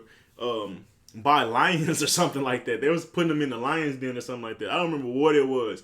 I don't remember if it was Moses or Israel. I can't remember exactly. But they were asking people, are you Roman or are you whatever? And if you didn't say you were Roman Catholic, they were killing you. So either you admit that you denounce your past beliefs and religions and say that you're now accepting these new religions, or you get killed. The person that was in a predicament asked God, "What do I do?" He told them to lie to them. That's what God said. Lie to them. Tell them that you're doing this. Tell them that you're like this, operating this way, but still have me in your heart. So yeah, you can go in these spaces and pretend to follow their morals and rules and beliefs, but you know what's right and wrong. You know what you have to do. And you still have God in your heart. Let's go to the book of Eli. I don't necessarily want to kill anybody, but when you're walking down the path of God, if somebody just put it in their spirit that they have to stop you, well, I have to kill you. Even though it's thou shalt not murder, thou shalt not kill. And when it's right and wrong in normal circumstances, when I talk about things being right and wrong, and even God said thou shalt not kill. But when it comes to walking this goddamn path, and I'm not saying, I'm about to go on crusades and try to invade people and shit like that. No, if you're really impeding me and I try to walk this way, I walk that way, I walk this way, you won't let me go any way I want, because this God path is very adaptive. It'll make a U-turn, it'll make a detour real quick just to get right back on path if something's in front of it, in a sense, or it'll help you be able to find a way how to pick that thing up out of your path. But if it's just being that difficult, yeah, God will help you get rid of that thing. Whether it's through physical force, through whatever tactics that it has to do. And that's righteous because it's God's path. Like I said, not no invading and not you getting the spirit of, oh, no, I need to change these people. I need to take over this land. That's different. I'm saying when you have your path and this person or this energy just won't, it just keep impeding it no matter what. Yeah, it gets to a point where, yeah, you have to kill it. And that's right in that scenario. So what's even right and wrong and normal pretenses of the Bible and Christianity can still be circumstantial. Right and wrong is circumstantial is what this whole conversation should be. Depending on your spaces and depending on your spaces or whatever. So, yeah, Jesus or God told that person to lie to them. He was like, keep your life and keep living through me. You can say you're one thing, but in your heart, you know what you are. It's simple as that. I can go on these business things. I might have to be a snake, or I might have to be whatever I have to be. But as long as you keep living with God in you and your vision and your vision and path, as long as you keep your vision and your goals and your God in heart, you can still operate with those spaces. It's not gonna. These spaces are not more powerful than your God and your beliefs. They're not going to change you unless you allow yourself to be changed and manipulated. So a lot of times, I say this and I'll be done with this part of the topic. A lot of times we feel like we're so easily manipulated. We're so easily swift and changed. And that's just a lack of hindsight and belief in yourself. Either you allow yourself to be changed and persuaded, pursued, or whatever, or not. But ultimately, we all have enough power in us to resist and know what's right for us and wrong for us. So if you're being persuaded, it's because you wanted to. If you're being manipulated by something, it's because you wanted to. Don't blame those things for being all manipulative or all so powerful. Like, no, bro, you went in that space and started acting a fool and forgot your God and forgot your principles. And the fact that everybody else was doing it, you started to do it too because that was the easier thing to do. Like, no, you know you're supposed to go in there and play a game and act a certain way, but you wasn't supposed to bring that shit back home. And the fact that you start doing that is when you start losing your vision and your God. But that's on you losing focus, because your vision is supposed to be stronger than any fucking thing that you facing. So you being distracted and shit like that, I can understand it to a certain point, but ultimately nothing should completely distract you from your vision and goal. Because if it can, I mean, it really wasn't a vision and goal. That shit was an idea or an it just wasn't a vision and goal. It was something more short-sighted. It was an idea. It was maybe an experience that you thought about, but it wasn't a vision and goal. Vision and goal, bro. That if you really believe, if you really connected to that shit, ain't no really pulling you off that path. Not long term, at least. But let's move on. I might leave that topic, my next topic, for the next podcast. Dream cultivation, because it's very similar, like I said, with One Division, with you have key places in your mind and your dream world. You have also a human reality that you have reference to a lot of times when you, like I say, these spaces usually are reflections of things that you've experienced in this life. For instance, your dreams usually give, like when you do something good, a good accomplishment, it's going to have a reflection of something that you did good accomplishment in this life. So I used to be good at football. Whenever I am aligned to good things in football, I will get a football type dream or a sports type dream, because that's what I resonate with the most. So if I'm on a good path, or so say I'm working on myself or growing in myself, they're gonna show me in practice. There's little different things to let me know I'm in a dream to help me cultivate that idea. But versus like if I was doing bad or if I was doing good, will show me winning a football game. Or if I was doing bad, it'll show me dropping or missing a tackle. Like in life, in a sense, or how I was feeling. It'll show a reflection of that into something that I resonate with. So a lot of times when you have these dreams, you having, a lot of times the places that you go are going to be reflections of places that you've been or things that you've done in life. So a lot of times when you go into these places, you can start to be like, well, that's a little different and this is a little different. So you can explore these things a lot more. It's the same thing with the spinning top and exception. It's a little difficult to sometimes realize that you're in this place because a lot of times it's so similar. But when you find those key things that are different, now you can be like, oh, I'm in a lucid dream in a sense, or I'm in a dream. You don't really have to say that, but you start to just understand that shit, in a sense, while you're in a dream. But that's not really so much important because lucid dreams kind of happen anyways. Like they're just gonna pop up on you anyways. But when you recognize that you're in a place that you've been before, explore it. And use your subconscious memory of where you've been at in the real life, because it's very difficult. It's not, okay, let me say it back. It's not very difficult, but it's easy to get yourself taken out of a dream. Especially if you get too aware. But don't get too caught up in that. But just understand, like, bro, this house looks just like my house. This can't be my house. And subtly, that little subtle thing should let you know you're in a dream. It's something that you have to work on over time. And it's something I have been working over on time, because a lot of times I forget that I'm in a dream because it's shit so similar. It's so similar. But it's little keys and hints to help you realize you're in a dream. But once you realize you're in a dream, this is the point I want to make, because that's a whole work in itself. And finding a little spinning top and recognizing that thoroughly and consistently, that's a whole task in itself. I'm kind of jumping past that to tell you when you get to that, because you can do it consciously, but a lot of times it ends up happening subconsciously in the beginning. But when you find yourself in these places that you feel similar to, explore them. Explore them. Explore them. Like, I've been in my middle school, I've been in my high school, I've been in my college, I've been to a mixture or amalgamation of 2 or 3 schools. It may be TSU or another Bacone that I went to. It'd be an amalgamation of it. But for some reason, I still have a roadmap of where places are at or where things are at. Even traveling my city, I have because I travel so much, I'll be in certain areas and it's like, yeah, bro, I'm in downtown Houston. Of course, this shit look way magical than it is, or way different than what it is in reality. But I'm still able to explore. Like, okay, well, I know Fifth Ward is in this area. I know Finnegan Park is in this area. This is just key scenarios in my life where I've resonated with. I know this is this place. I know Humble this place.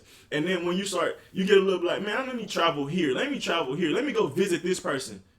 And as you visit that person, you discover so much more things in that dream world. Whether it's different side roads, different rivers, lakes, ponds, or different people you may run into on the way to meeting that person. And then you go through a whole scenario with that person, space, or thing. And you may live that out and then go to visit the person that you end up doing. Like, you get sidetracked even in the dreams. Like, it's like side missions. You have a main mission that you want to do. Like, hey, I'm in Houston. I've been in. I only been to New Orleans once, and I visit that in my dream often.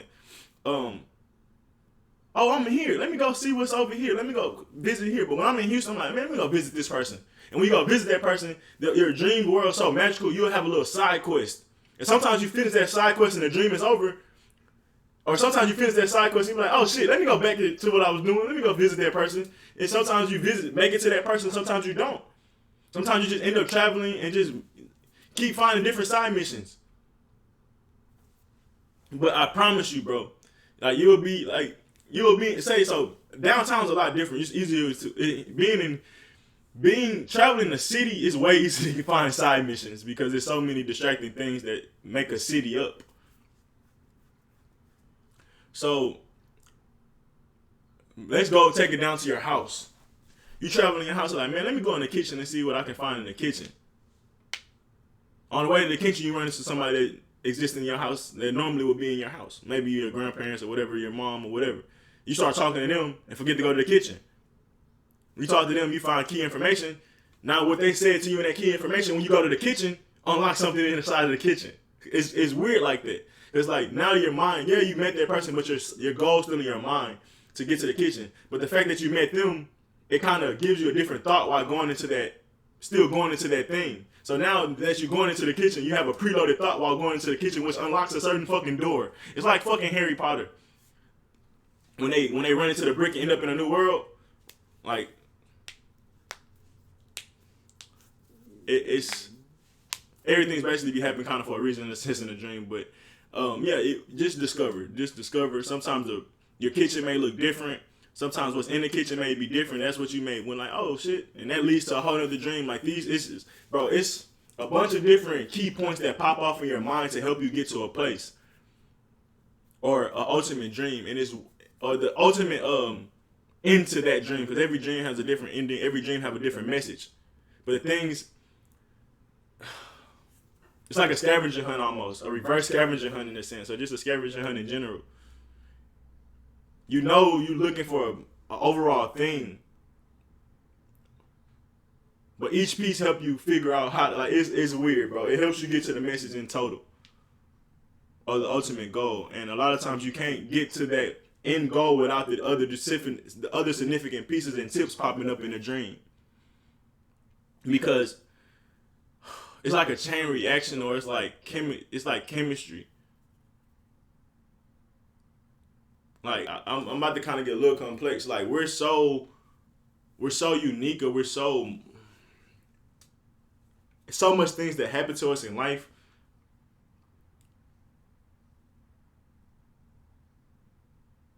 Our mind will give us a bunch of random scenarios that help us. Like that's the key to unlock the message that we need to get to. So I'm trying to think of an example.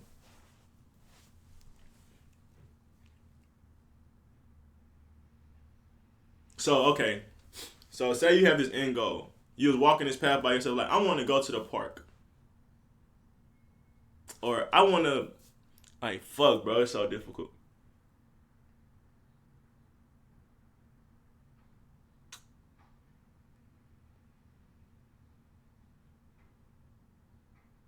All I can say is it really speaks to our chaos being.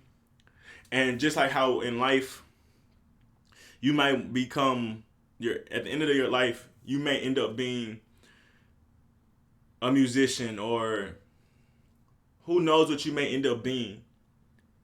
But ultimately, the path that you walk to get to that will be so crazy. Be like, how did you end up being that? I talk about this all the time. You went from being a dishwasher to a part-time teacher to you was an athlete.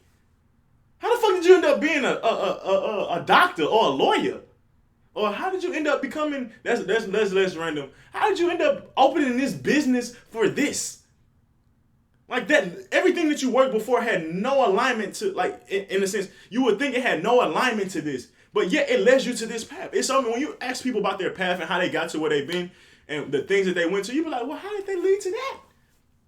Our chaos nature, and it's the same thing in dreams. It'll show us one random friend that brings up a certain information, then it'll show you a certain place that brings up a certain information. You combine those two things, and now it gives you this. That's simple. We're gonna use three things. You have a friend, whether that friend gives you happy energy, negative energy, or like jealousy energy. Like this friend in general, you have an energy, a connotation behind them, overall depiction of them.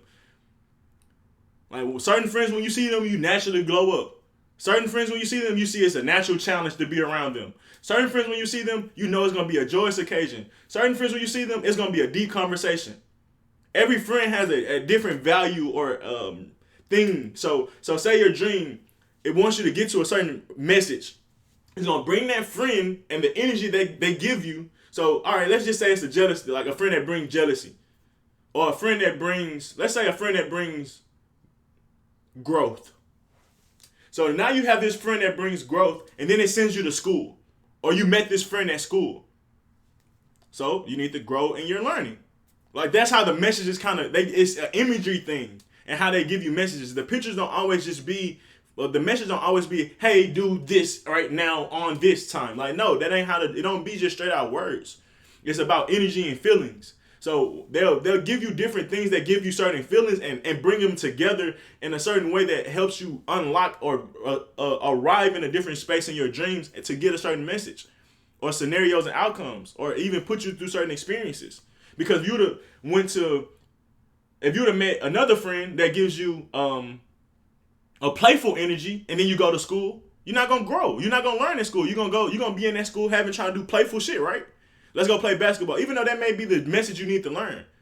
To have fun while learning and shit like that. Let's not put playful in a bad scenario. But it's not the same energy if when you met the friend that's all about his business that say, oh, let's get the growth going. And you met that person at school in your dream world. It gives you a different dream and then it unlocks different experience on what you may do. So a lot of times I'll be at school. Like a lot of times I meet my friends and we'll go to Lifetime or we'll go to school and we'll go have fun there. We'll cultivate, we'll learn, we'll grow, or the competition may inspire different, the competition that we may go do or play may inspire a conversation that happens in a dream or an experience that happened in a dream that gives me a message. It's very weird. It's almost like charm readings. You get a leaf, you get a candle, and then you get a leaf, candle, and something else. And then somebody can draw those three imageries and be like, what's the overall imagery and the negative things of a candle, the positive things of a candle, all the different messages that correlate with candles. All right, now that's how do we count? Now let's do the same thing for the leaf. And now how do those things match up together? It's very similar. So same with our dreams. A lot of times how we end up cultivating or understanding our dreams a little better is the aspects of people and the aspects of places that we've been, because every place you've been have an energy or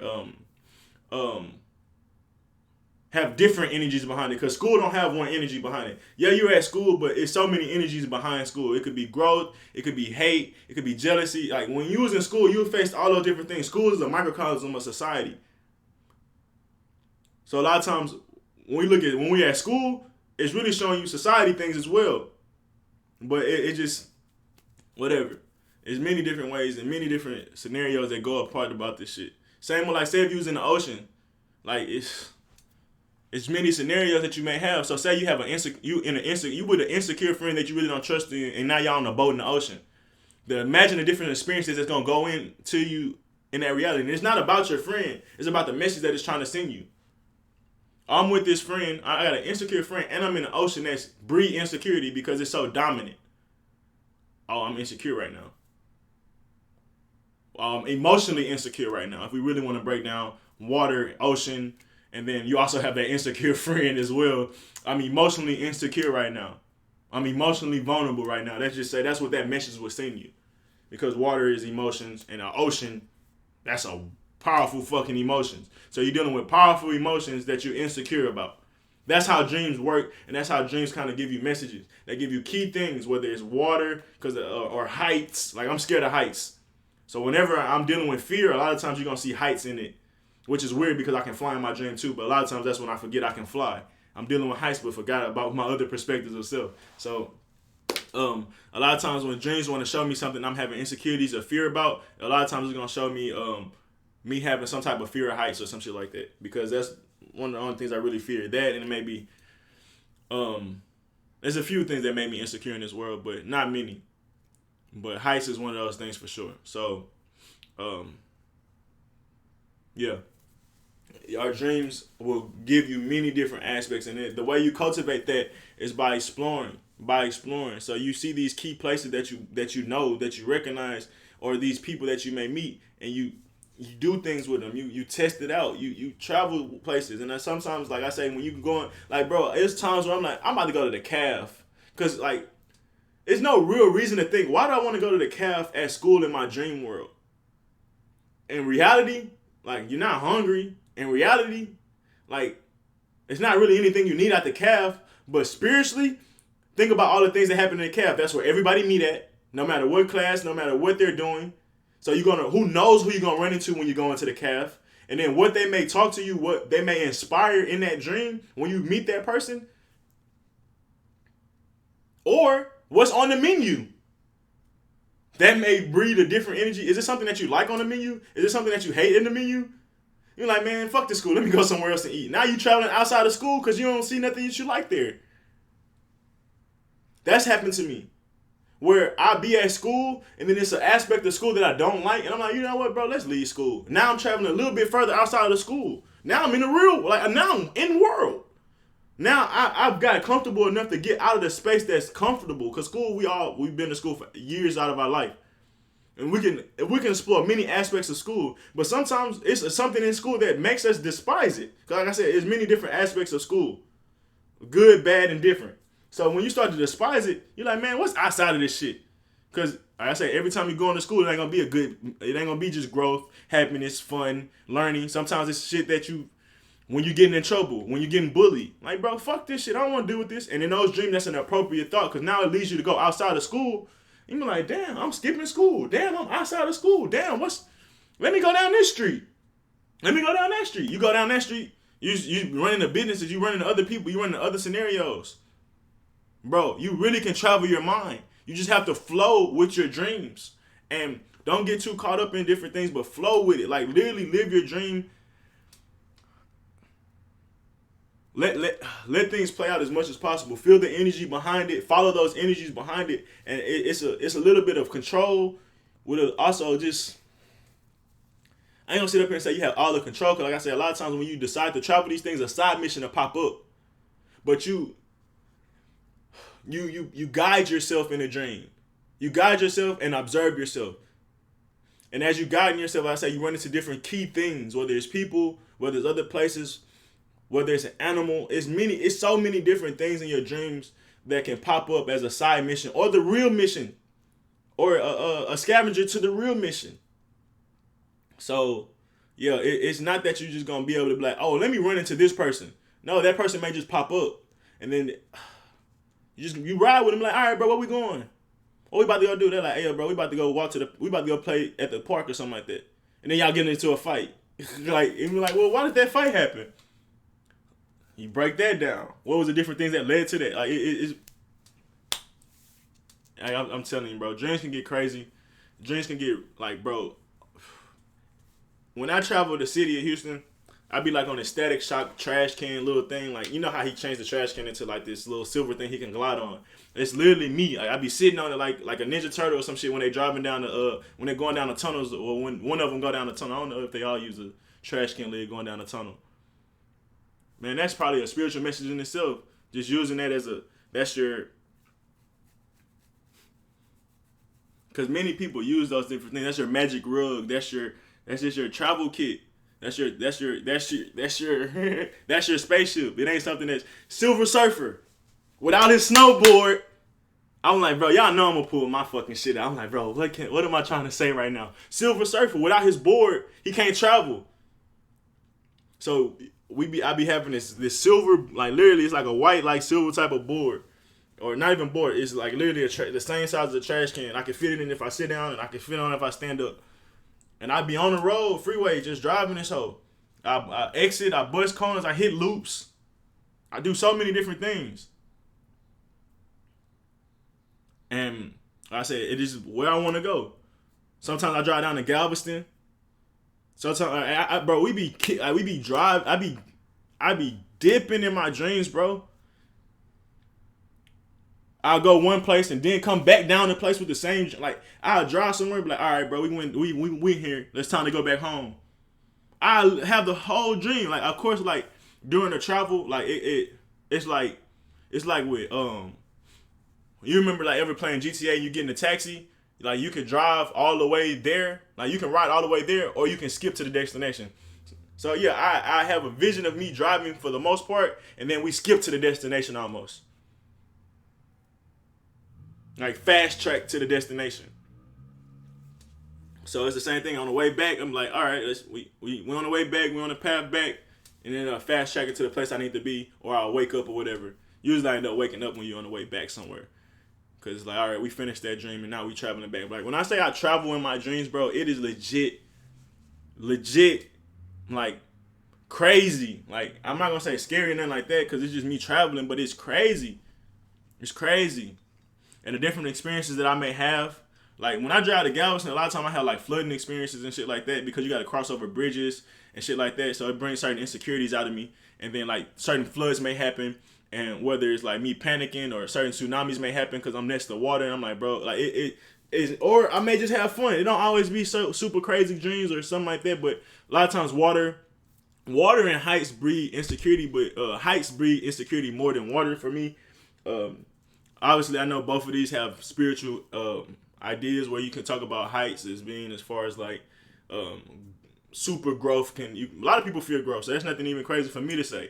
Like, because there's so much change in yourself, and they be like, well, when you get rich, you change. And that's a lot of times people don't want to grow so much because they don't recognize themselves anymore. So that could be a legitimate insecurity in myself. Versus, there's many different things with heights that you could mention. So, like I said, that's probably one of them. And then with water, that's emotional shit, stuff like that. But, yeah, sometimes I be perfectly fine driving to Galveston. We just have fun. We just be chilling. And then there's certain times where it's like an imminent storm on the way. And you know, like, if you're in Galveston during a storm or hurricane season or anything like that, that's the worst place to be. So that brings a whole different scenarios and paradigms in my mind. And those used to happen way more back in the day with floods and stuff like that. Because back in the day, I was way more emotional. Back in the day, I was dealing with the water emotion way more in general. Now I have those, but they're not so prevalent when I'm traveling and stuff near water. Because, I got very comfortable in water, honestly, over the years. Whether I'm just on basically a lazy river of water. Y'all know the lazy rivers that you can go in. Well, I'm just cruising down there with my friends or whatever. We'll just be in a lazy river, just chilling. And that's emotions in a sense, or water in a sense, and that's me having fun, not really letting anything affect me. Yeah, man, I've had some crazy dreams, bro. Like, literally, me and my friends would be in a real life river, basically, and we just in that hole like a lazy river. Just like people do in, like, Austin and shit like that. But, like, it's real waterfalls and shit. It's real life. Like, this ain't just no regular ass rivers. Like, and we be having fun in them hoes. We jump down the waterfalls, like.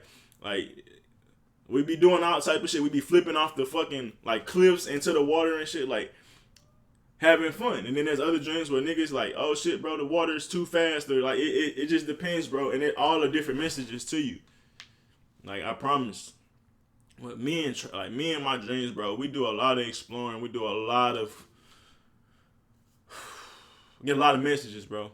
Get a lot of messages. Well, I'm trying to think. But what has helped me cultivate my dreams is the control that I found over time. The first thing I talked about before is like I used to fear like it would be like a shark chasing me. It would be something chasing me. I used to get chased a lot in my dreams. It still happens to me every once in a while, but a lot of times I end up turning around and fucking whatever's chasing me up, cause like nigga stop chasing me. But a lot of times like I said, I don't have those dreams as much. But I used to have those dreams of something chasing me, and it got to a point where it'll always catch up to me, or like I just be so scared that like I don't know, either I switch dreams or something. But one day I literally woke up right before the thing attacked me, and I was like, wait, I got control. I can wake up out of this dream. Like, I don't have to sit in this dream. And that was like, okay. So after I did that, once I kind of had that consciousness, I was like, okay, well, this is a real last dream when I had when I was super younger. Like I don't know what age. Like I was less than 10. A shark was chasing me. I was like, all right. It was just like Finding Nemo. Just like Finding Nemo. The shark was chasing me. And I'm like, bro, I can like midway through the chase, I'm like, I can get out of the dream if I want to. I was like, okay, cool. And then for some reason, I was like, let's see how far this goes since I can escape it. I kept running, I kept going. Just kept hitting different spots. Eventually till I got trapped and couldn't get out or anything. And I was like, okay, let's see how far I can go until the shark. So I basically let the shark get closer and closer and closer and closer. And all right, I'm gone. That was control. I was like, I'm not just going to jump out of it for fear. I'm going to see how far I can let this dream go until I get uncomfortable. And once I got uncomfortable enough, I got out of it. That was control. And what it wasn't like, I could stop the shark or I could just change it to another dream, but that was control. And that seed was all I needed to keep growing. So a lot of times, just wake yourself out of bad dreams. Or wake yourself, like, exist in the dream long enough until you get uncomfortable and get as many messages as you can or as much experience out of that dream as you can. Whether it's, because you gotta think, even you running away from the thing, that's you gaining control. Because a lot of times, sometimes when you run away, you end up floating. And you're like, fuck, I can't run away. And those are when it start getting uncomfortable because I have no more control, but this thing's still after me. That's when I'm like, all right, let's get up out of here. Shit getting too frustrating. And then it gets to another point where I'm chasing, I can hit corners, I can run a lot longer until I start floating. Because it was a point where, bro, no matter what I do, at a certain point I just start floating, I can't even get back onto the ground. Like, I can't even, like, fuck, I'm just in this, damn, like, I can't get back on the ground. Like, I'm floating so much, I can't get back on the ground. So when people ask me about flying, nigga, my biggest thing was trying to stay on the ground. Like, I was talking to someone recently, like, yeah, I know how to fly. Now that I'm thinking about it, I used to do this shit not trying to. I be trying to run, I try to stay stuck to the ground and keep moving, and I just be fucked. Like, damn. Like, there's no more gravity. Like, what the fuck? And I just, like, try to do everything to get back to the ground, and I get close to a point, nigga, I be so forcing myself to the ground. Like, nigga, head be damn near about to touch the ground, but I still can't get my feet on the ground. Like, that's how crazy my dreams used to be when I was younger. So, but over time, I gained more control and being able to run and jump on top of things and do this and do that. And over time, I got my legs. Like, to where I can, like, literally, I have legs. Like, nigga, I can bust move, I can juke, I can do this, I can do that. And that led to me being able to control how to fly because I've already experienced levitation. So I know I can do it. Now I started being able to do that with control. Because, like, me running and shit, that was, like, I learned this. I can go through doors. Like, I can go in and out of places. I can float, too. I can hide. Like, I started being able to do things. Like, I can attack this. Like, to a point, I can hide. I can run. I can juke. I can get away from that thing that was chasing me. To a point where, nigga, I can attack that thing that was chasing me. That's way more recent than ever. Like, this my last 3-4 years that I started to confront the things that I was running from. Or fight the things that I was running for. Or completely just denounce the things I was running from. Or even, it got to a point I was playing with the things I was running from. I'm like, nigga, you ain't shit. It was a lion that was chasing me and my homeboy. I started playing with it. It was like, keep away. Like, those things I used to fear or the things that used to bother me, it doesn't have that same effect on me. But that's through me exploring or me having a little bit of control that I have until I had no control and then start over again. Like I said, I used to could only run for like 2 or 3 seconds before a nigga floating because a nigga be so basically scared or basically startled, I can't even keep my feet on the ground. To a point, I stayed more level-headed. I stayed into myself a little more. Like, I didn't let the things bother me as much because I knew I had some type of control. So the more control I discovered in those dreams, them niggas boxing again. The more control I had in the dreams, just the more I was able to explore. And through time, I started to get to these key places and being able to bust moves and do anything I wanted. But that all came with time, and like I said, it initially came through me just waking up out of a dream, and then me testing how long until I can wake up out of a dream. And it just kept gaining inch by inch. I kept gaining control to a point where I can explore the places that I'm at now. Because think about this: when you're running for something, you're running from something in a space, but you don't have enough time to chase it because you focus on this thing you're running from. But once you get rid of the nigga that's chasing you, or once you, like, when you don't have those dreams of something chasing you, you're like, damn, I have a freedom to just kind of explore. But when something's chasing you, always constantly running, you ain't nothing. The only thing you really focus on is the thing that's chasing you. You know, you don't always have those dreams.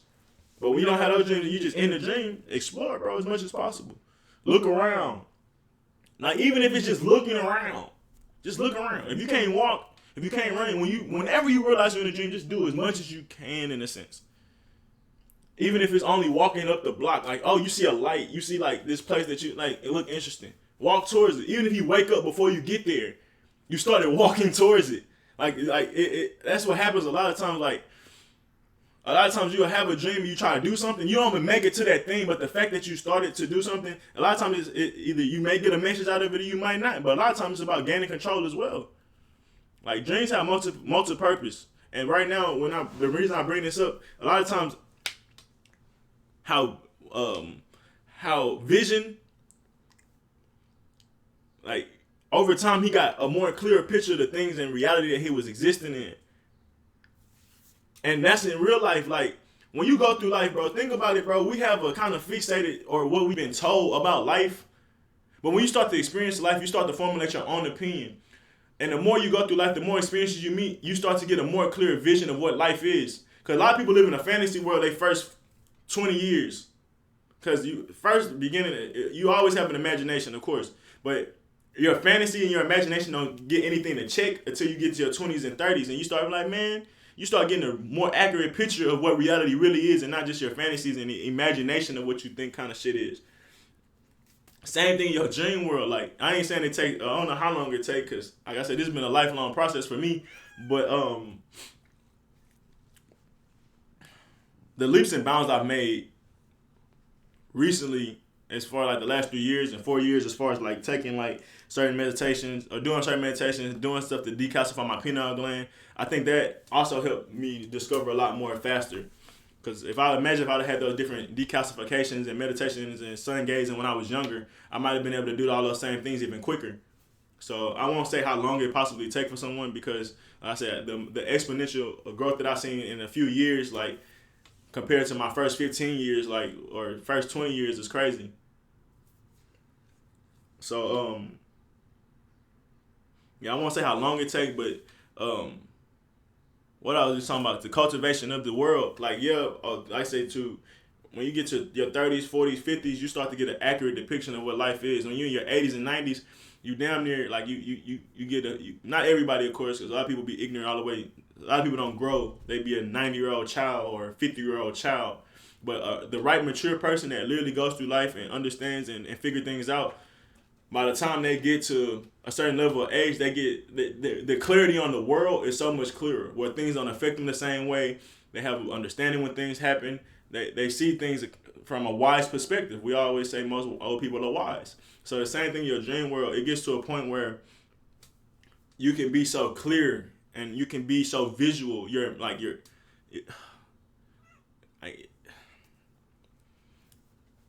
I said, I don't know how long that takes for certain people. Start with your school. Start with your home. Those are things that you should be able to, whenever you end up in those dream world, you should be able to explore pretty easily, because you should be pretty comfortable with those things. Now, my biggest thing is, how do you get to those places? Because a lot of times I don't dream with intention. I dream and I get whatever messages that come to me. But if you dream with intention, And be like, man, I want to go to my spiritual home. I used to dream with intention. I want to go to the spiritual library. I want to go to the Akashic records. You end up in these places, like as many guided meditations that you can go through on YouTube and things like that. Ultimately, you either find those or you just, like I said, you be like, man, let me go to my spiritual home. And when I dream, like you tell yourself before you go to sleep, it's like a prayer. I want to go to my spiritual library. I want to go to my Akashic record. I want to find my spiritual guide. I want to find my spiritual home. I want to go to spiritual school. All these different things exist. Just like when you go to Hogwarts, he had a real home. Then he had that they had a school and a house and all that different shit. And then in Hogwarts, you had a home. He had school. He had different friends. He was a different person. In reality, or not reality, in the in the mundane world, I don't want to call it real or fake. In the mundane world, he wasn't shit. Nobody looked up to him. He wasn't exonerated. He had no purpose. He had no real friends. He had no real family. He had no real home. And when he goes to the spiritual world or Hogwarts, and it's just this example. When I say mundane and stuff like that, when he goes into Hogwarts, he has school, he has friends, he's exonerated, he's looked up to, he has clout, he has value. Same thing so my point of saying it, bringing that up was, you have spiritual schools, you got mundane schools. You got spiritual family, you got mundane family. You got a spiritual home, you got your regular home. And your spiritual schools and homes and friends, they're going to be many different shapes and versions, or amalgamations of many different things that exist from your mundane world. In a sense. Sometimes they will, sometimes they won't. But, yeah, so stop doing that. You do that on purpose, bro. I know it, that's why it frustrates me so much. She know not to do it. Like, it'd be times they walk over it with their palm, like, be looking at you like, bro, you know you're not supposed to. Just be bad for no reason. But, so yeah, spiritual, mundane. So yeah, so when you want to talk about the things that you want to access in your spiritual world, before you sleeping, dream with intention and be like, I want to go here. And everything that you have in the mundane world, you have in the spiritual world. You have a spiritual vehicle. You have trying to think of any other thing that I could think of. You have spiritual cities, you have spiritual towns, or spiritual aspects of reflections.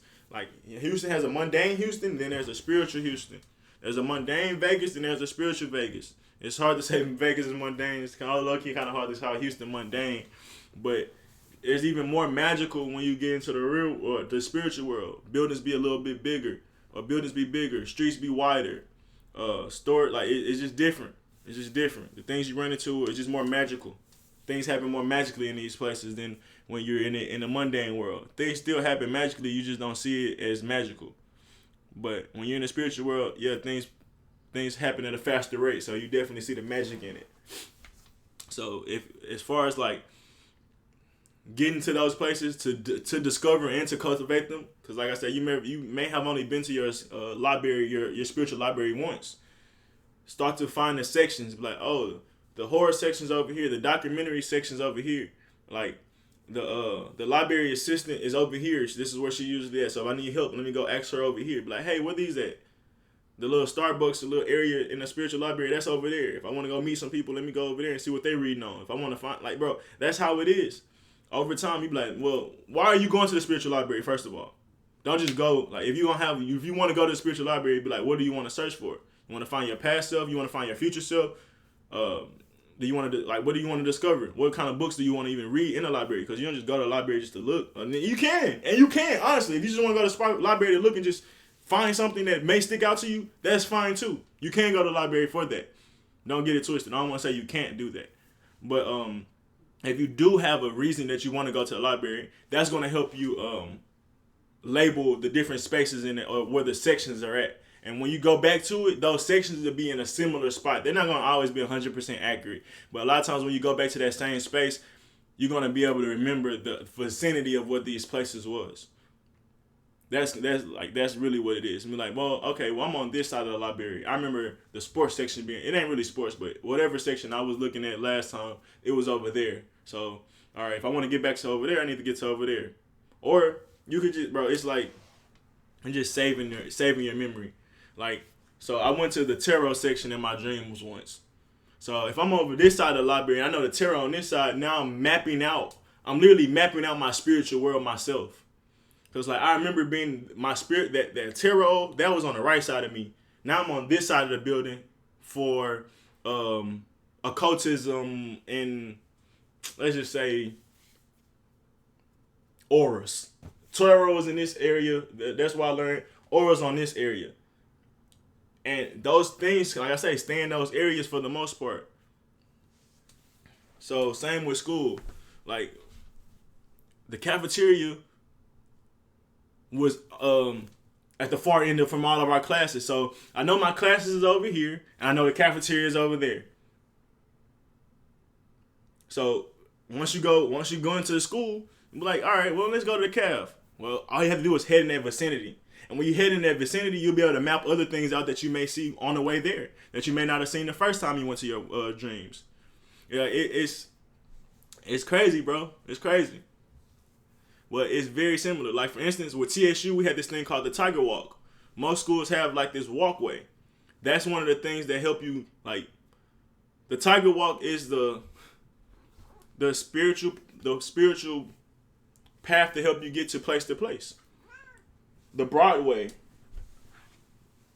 It's the Broadway of, like, when you think about Thor Ragnarok, they had those little portals that help you shoot to different worlds and shit like that. So it's no different. You have transit ways in your dream world that you can still use to help you get from place to place. So a lot of times when I end up at TSU, or a lot of times when I end up at Bacon, I end up walking down those transit ways. The same transit ways that was in the real world be very similar in the dream world. And when you're walking down that transit path or the hallway or whatever, you're going to find the different connections that exist on that transit way. So Tiger Walk is a spiritual transit way, no matter if you in the reality, the mundane world or in the spiritual world. All the spirits travel down this energy to get to place to place. This is the main blood vessel of this school. Most people that go to this school will travel down this path.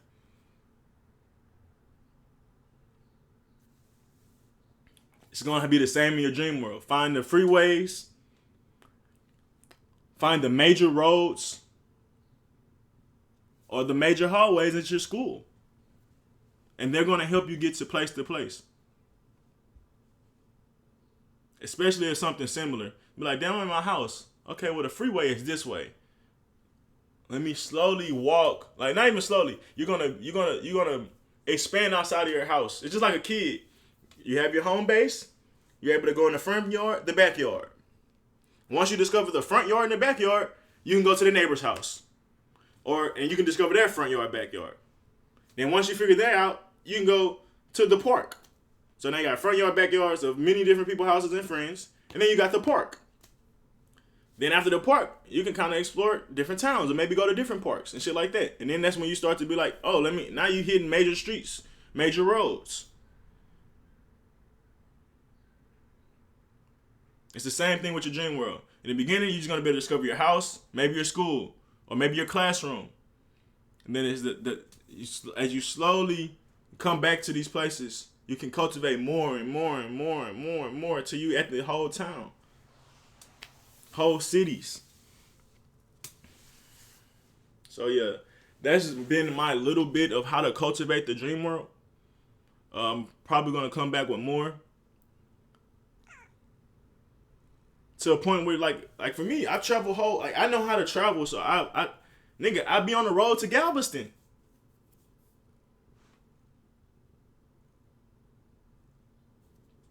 Like, I've traveled so much, and I know how to get to these places in the real world, so I'm definitely gonna have a spiritual energy on how to get there in the spiritual world. And then these places be having their own aspects. It be the spiritual version of Galveston is fun. It's fun, bro. We have, it's people all at the beach 24/7, just having fun. The beach so packed every time you go there. There's always something you can do at Galveston. But imagine Galveston, how we look at Galveston in a Monday world. That shit nasty, trash, the water dirty. But the spiritual version of Galveston, clean, beautiful waves, beautiful, beautiful energy. And I've traveled there many times in my dream world. There's been other places I traveled that stood out to me.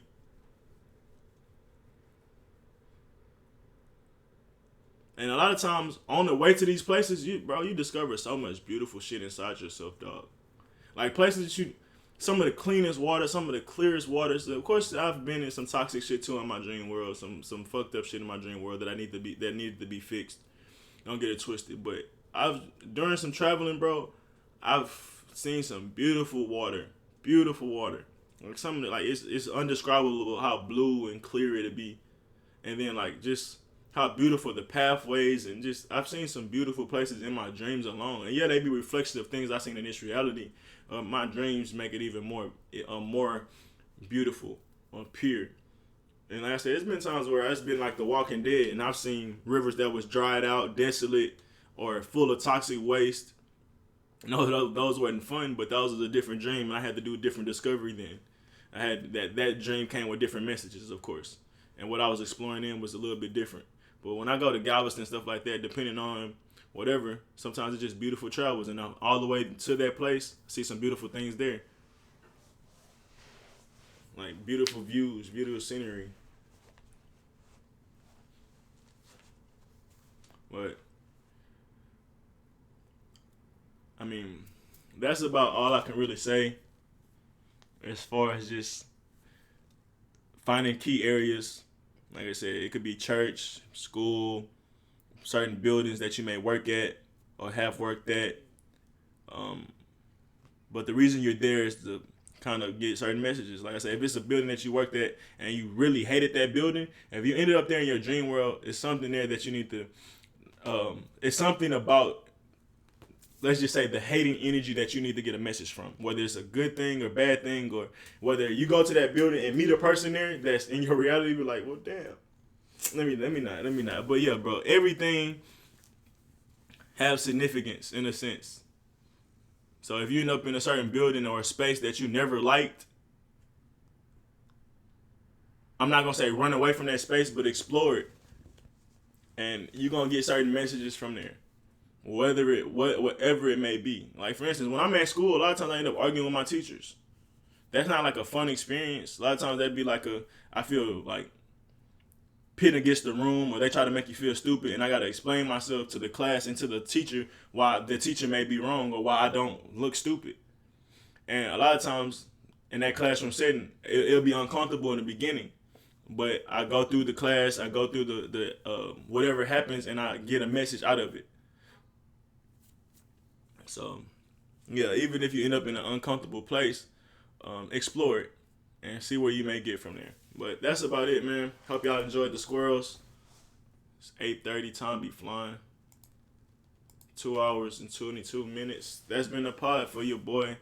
Another episode of The Common Thread. I'm not sure if this is going to be weekly or whatever, because honestly, the content I'm trying to give is not going to be something that just pop up every day. And even the thoughts that do pop up for the pod, they be some complex thoughts sometimes. So I got to kind of let life give me some more things to bring out in the video. Or I got to come through more synchronicities, because I get a question or I get a thought and I put that thought out there, like, okay, that's a good thing to talk about. And then I get more synchronicity where there's a video that may help me expand on it more, or a movie or a show that may have, that's in sync with the thought that I had, which will then help me come in and have more correlations and help it resonate better to y'all. So even then, that's a natural process that I can't force, but I'm definitely trying to knock them out at least every 2 weeks for sure, because usually synchronicities happen within a week or two, sometimes in a day, but yeah, I'll say I'm trying to get these podcasts out with every 2 weeks, but if not, man, y'all just stick with me. I'm going to stay consistent. If I got something, I'm going to develop it, work on it, and bring it to y'all. But that's been it, man. Thank y'all for pulling up on your boy.